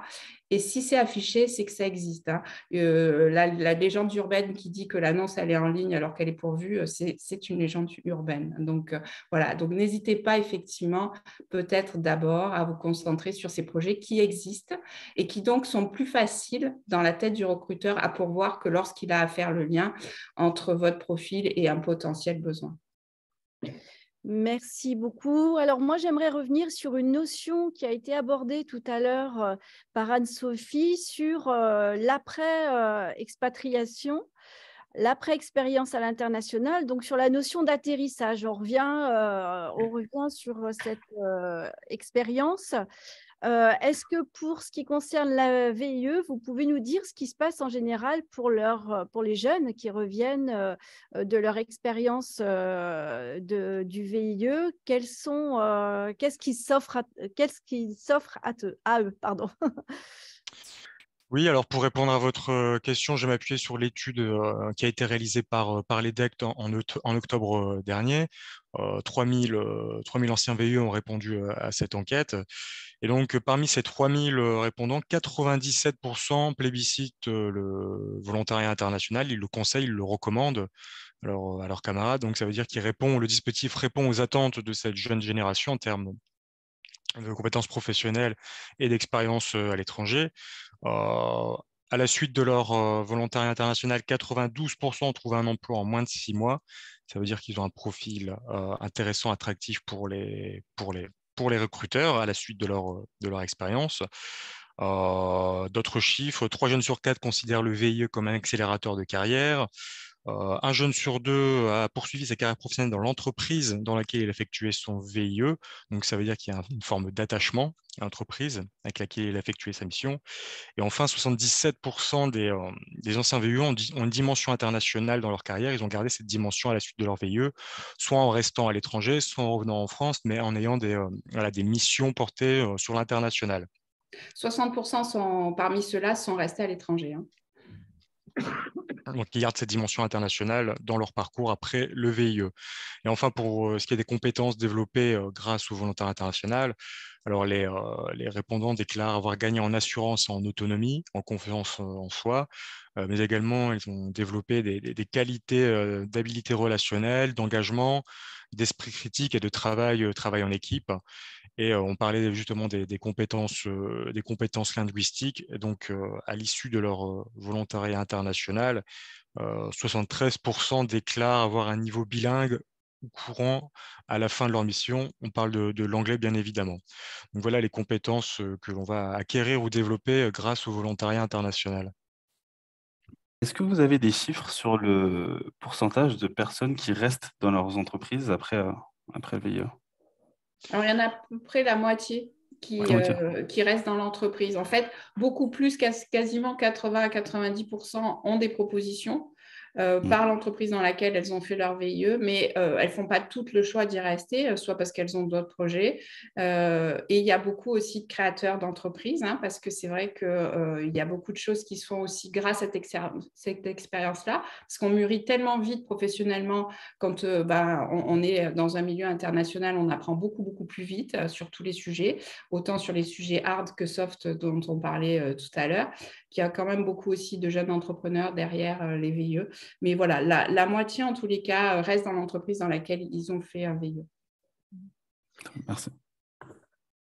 Donc, nous aurons l'occasion de présenter le dispositif VIE et de consacrer un temps au VIE, donc ultérieurement. Alors, avant de conclure, puisque nous avons encore 12 minutes à passer avec nos intervenants, et je souhaiterais donc vous solliciter tous en termes de conclusion sur les derniers conseils que vous pourriez apporter à notre public. Et peut-être, je vais passer la parole à Abdillah. Je sais qu'il a un empêchement et qu'il doit partir dans 2 minutes. Donc, merci beaucoup Laurence. Alors en effet, j'ai un dernier conseil à donner vraiment à toute personne qui souhaite aujourd'hui bâtir une expérience, une carrière internationale. Alors ça peut paraître très simple, très simple, mais honnêtement, c'est oser. Oser, parce que je pense que si on n'a pas vraiment si on passe pas à l'action, si on se dit ah j'aimerais bien, ou si on se dit ah je verrai plus tard, ou attends je vais déjà commencer par une expérience dans un groupe en France, etc. et l'international arrivera plus tard. Mais en fait, on peut se décourager en cours de route. Enfin, moi, personnellement, en tout cas, j'ai des retours d'amis, etc., qui souhaitaient s'expatrier, qui malheureusement ne l'ont pas fait. N'hésitez pas à le faire, en effet, en vous posant toutes ces questions, en pensant bien à la logistique, etc. Et vous verrez, en fait, ça va développer, on va dire, une certaine envie que vous allez aimer ou pas. D'ailleurs, en général, on l'aime, mais en tout cas, voilà, vous allez développer finalement une mentalité, un mindset qui va être très, très positif et qui, par la suite, vous permettra de continuer justement sur cette lancée et d'en arriver là où vous voulez. Donc, voilà, vraiment, osez, n'hésitez pas, préparez, pensez votre projet et dès qu'il est ficelé, dès qu'il est rodé, mettez toutes les chances de vos côtés et partez. Voilà. Et merci beaucoup Laurence, merci aux autres intervenants également pour votre participation. Désolé, je vais devoir vous laisser tout de suite, mais en tout cas, c'est un grand plaisir. Et en tout cas, si vous avez des questions, n'hésitez surtout pas, je me ferai un plaisir d'y répondre plus tard. Merci beaucoup, Abdillah. Merci à vous. Merci, au revoir. Aline, quel conseil apporter à notre public en termes de… Pour oser, je pense qu'il faut avoir fait une bonne introspection.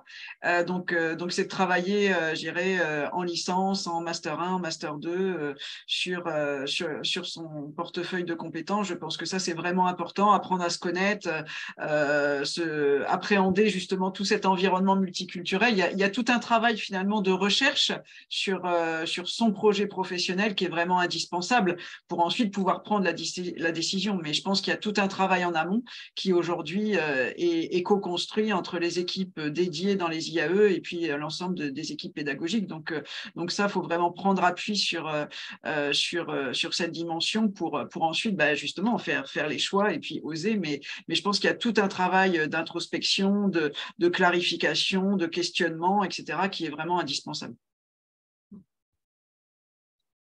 Et puis aussi, de l'autre côté, c'est ce que disait tout à l'heure Anne-Sophie et puis toute l'équipe aussi du VIE sur ouvrir le champ des possibles, c'est-à-dire qu'une fois qu'on a fait l'introspection sur soi, qu'on a réfléchi à son projet, etc., voir ce qui est possible. Et voir ce qui est possible, c'est aussi se poser la question de la zone géographique, du pays, du type d'entreprise, du type de contrat, du type de modalité, si on est seul ou en couple aussi, parce que nos jeunes étudiants sont déjà souvent aussi en couple, donc ça pose aussi d'autres problèmes dont on n'a pas parlé encore aujourd'hui, ou du lien avec les parents, ou de la famille, ou des amis, etc. Donc, il y a tout ce travail aussi. Souvent, les étudiants, il y a des étudiants qui partent seuls, mais il y a des étudiants qui partent collectivement aussi. Donc, il y a toute cette dynamique. Donc, ça nécessite aussi de vraiment avoir une cartographie qui correspond à ce que nous, on travaille en recherche, la prospective de soi, quoi. Et qu'elle soit en France ou à l'étranger, c'est bien la même démarche qui est nécessaire, quoi. Bien travailler son projet, bien appréhender tous les impacts que ça peut avoir dans sa vie, tant personnelle que professionnelle. Anne-Sophie? Oui, bah, je reprendrai ce que je disais tout à l'heure en conclusion, se préparer en amont du départ, se préparer pour prévoir le terrain d'atterrissage sur place, c'est-à-dire enquêter sur son environnement, être curieux, oui, vraiment essayer de savoir où on va, où on met les pieds, de manière à être le plus opérationnel possible et le plus confortable possible lors de l'atterrissage dans le pays étranger. S'appuyer sur des réseaux qui sont des réseaux efficaces. On parle effectivement de Business France, on parle de Pôle emploi international, on parle des CCI franco-étrangères. Donc, s'appuyer sur ces réseaux qui sont des ressources importantes, s'appuyer sur les réseaux internes, les Career Centers, les services des relations internationales, et puis se préparer sur place, se préparer au retour, parce qu'effectivement, je le disais, je ne vais pas me répéter, le retour est une phase importante dans la vie d'un expatrié. Je reviens aussi sur l'audace, sur le courage, sur le fait d'oser l'expatriation.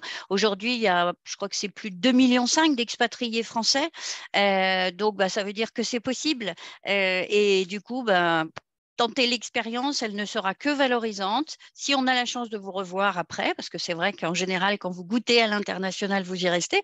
Mais en tout cas, ça ne peut être que valorisable sur un CV auprès de recruteurs. Merci Anne-Sophie. Alors peut-être Kevin? Oui, un petit mot pour conclure. Justement, on parlait de oser l'international. C'est notre maître mot chez Business France pour les VIE. Voilà, pour avoir été un ancien volontaire international, eh bien, c'est une expérience tant sur le plan professionnel que sur le plan humain. Voilà, on grandit très vite. C'est des missions où on vous fait confiance, on vous donne des responsabilités et vous êtes là bien sûr pour progresser parce que vous commencez votre carrière internationale.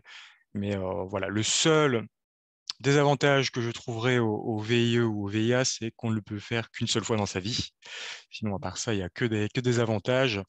Et voilà, préparez bien sûr votre mobilité internationale. Et si vous avez pu avoir des mobilités d'études ou de stage à l'IAE, bien sûr les valoriser. Ça va être un plus pour vous, pour votre candidature à l'international, également pour avoir ces compétences tant recherchées pour pouvoir évoluer le plus sereinement possible à l'international. Voilà, et je vous invite bien entendu à aller vous inscrire, faire un tour, tout du moins sur le site internet Mon VIE, VIA, pour avoir plus d'informations. Merci Kevin. Sabine, peut-être? Alors moi, je vais un peu faire de la redite, mais brièvement. Donc moi, j'adore l'idée du projet. On ne peut pas partir à l'international sans avoir travaillé son projet depuis plusieurs années. On ne se lève pas un matin, son diplôme en poche, en se disant « je pars à l'international ». Il faut l'avoir fait à minima dès le bac+2. Il faut avoir… Alors, si on peut pas tous partir à l'international, mais il ne faut pas oublier une chose, c'est que dans le cadre de l'expérience personnel, on peut acquérir beaucoup aussi. Il suffit des fois d'avoir fait 2 mois de voyage à travers le monde avec un sac à dos pour que ce soit une expérience à l'international. On a développé certaines capacités de débrouillardise, d'adaptabilité qui seront valorisables au moment d'un entretien. Parfois, on a une double culture, on ne sait pas la mettre en avant. Il faut se dire que là, dans le cas de l'international, c'est finalement le moment ou jamais de parler de sa double culture si on en a une. Donc, on peut pallier le manque d'expérience le long de ces études parce qu'on n'a pas eu l'opportunité de faire un échange par des choses personnelles. Il ne faut pas l'oublier, ne pas s'auto-censurer, bien entendu. Et puis, évidemment, savoir pourquoi on veut faire cette expérience-là. C'est ce que disait tout à l'heure Abdillah. La motivation, on la sent tout de suite en entretien et on fait la différence entre quelqu'un qui a juste envie de mettre ça en plus sur son CV et quelqu'un qui a envie d'aller à la rencontre de l'autre et de grandir de cette expérience-là. Et du coup, on cherche plutôt cette deuxième catégorie de profil parce qu'elle sera plus facile à intégrer au sein d'une équipe en local, parce qu'on aura des gens qui sont à l'écoute, qui ont envie d'un collectif différent, qui ont envie d'apprendre, plutôt que de gens qui sont là juste un temps pour pouvoir effectivement briller plus tard dans leur carrière. Donc, pensez à ça, pensez à l'expérience évidemment professionnelle que ça va vous apporter, cette expérience à l'international, mais surtout au fait que ça va vous faire grandir personnellement sur tous les aspects dont on a besoin dans l'entreprise à l'heure actuelle. Merci Sabine. Alors, je ne vois pas de nouvelles questions. Y a-t-il des questions avant notre mot de la fin? Non? Écoutez, je pense que vos présentations et vos conseils ont vraiment armé toutes les personnes ici présentes. Donc, si des questions arrivaient ultérieurement, vous les communiquerez, évidemment. Je crois que voilà, toutes les questions ont été posées et je n'ai plus qu'à vous remercier vraiment très sincèrement pour la qualité de vos interventions et pour tous les éléments que vous avez pu apporter aux personnes inscrites. On a évidemment des étudiants, mais également quelques collègues qui peuvent avoir un projet professionnel et les questions qui ont été posées sont également pour tous ces projets. Donc, maturer le projet, ne pas anticiper sur toutes les questions, comme vous l'avez dit, faire un gros travail introspectif et s'y prendre suffisamment en amont, interagir également pour bien connaître la culture, appréhender toute cette dimension interculturelle. Ce sont des conseils que vous avez apportés et donc qui permettront à chacun des personnes ayant un projet de mobilité internationale de pouvoir structurer, construire son projet. Un grand merci à vous tous et tout particulièrement à nos intervenants. Merci à vous. Et Merci. à très bientôt. Merci à toi, Laurence. Merci, bonne journée. Merci, au revoir. Merci, au revoir. Merci à tous. Merci, au revoir.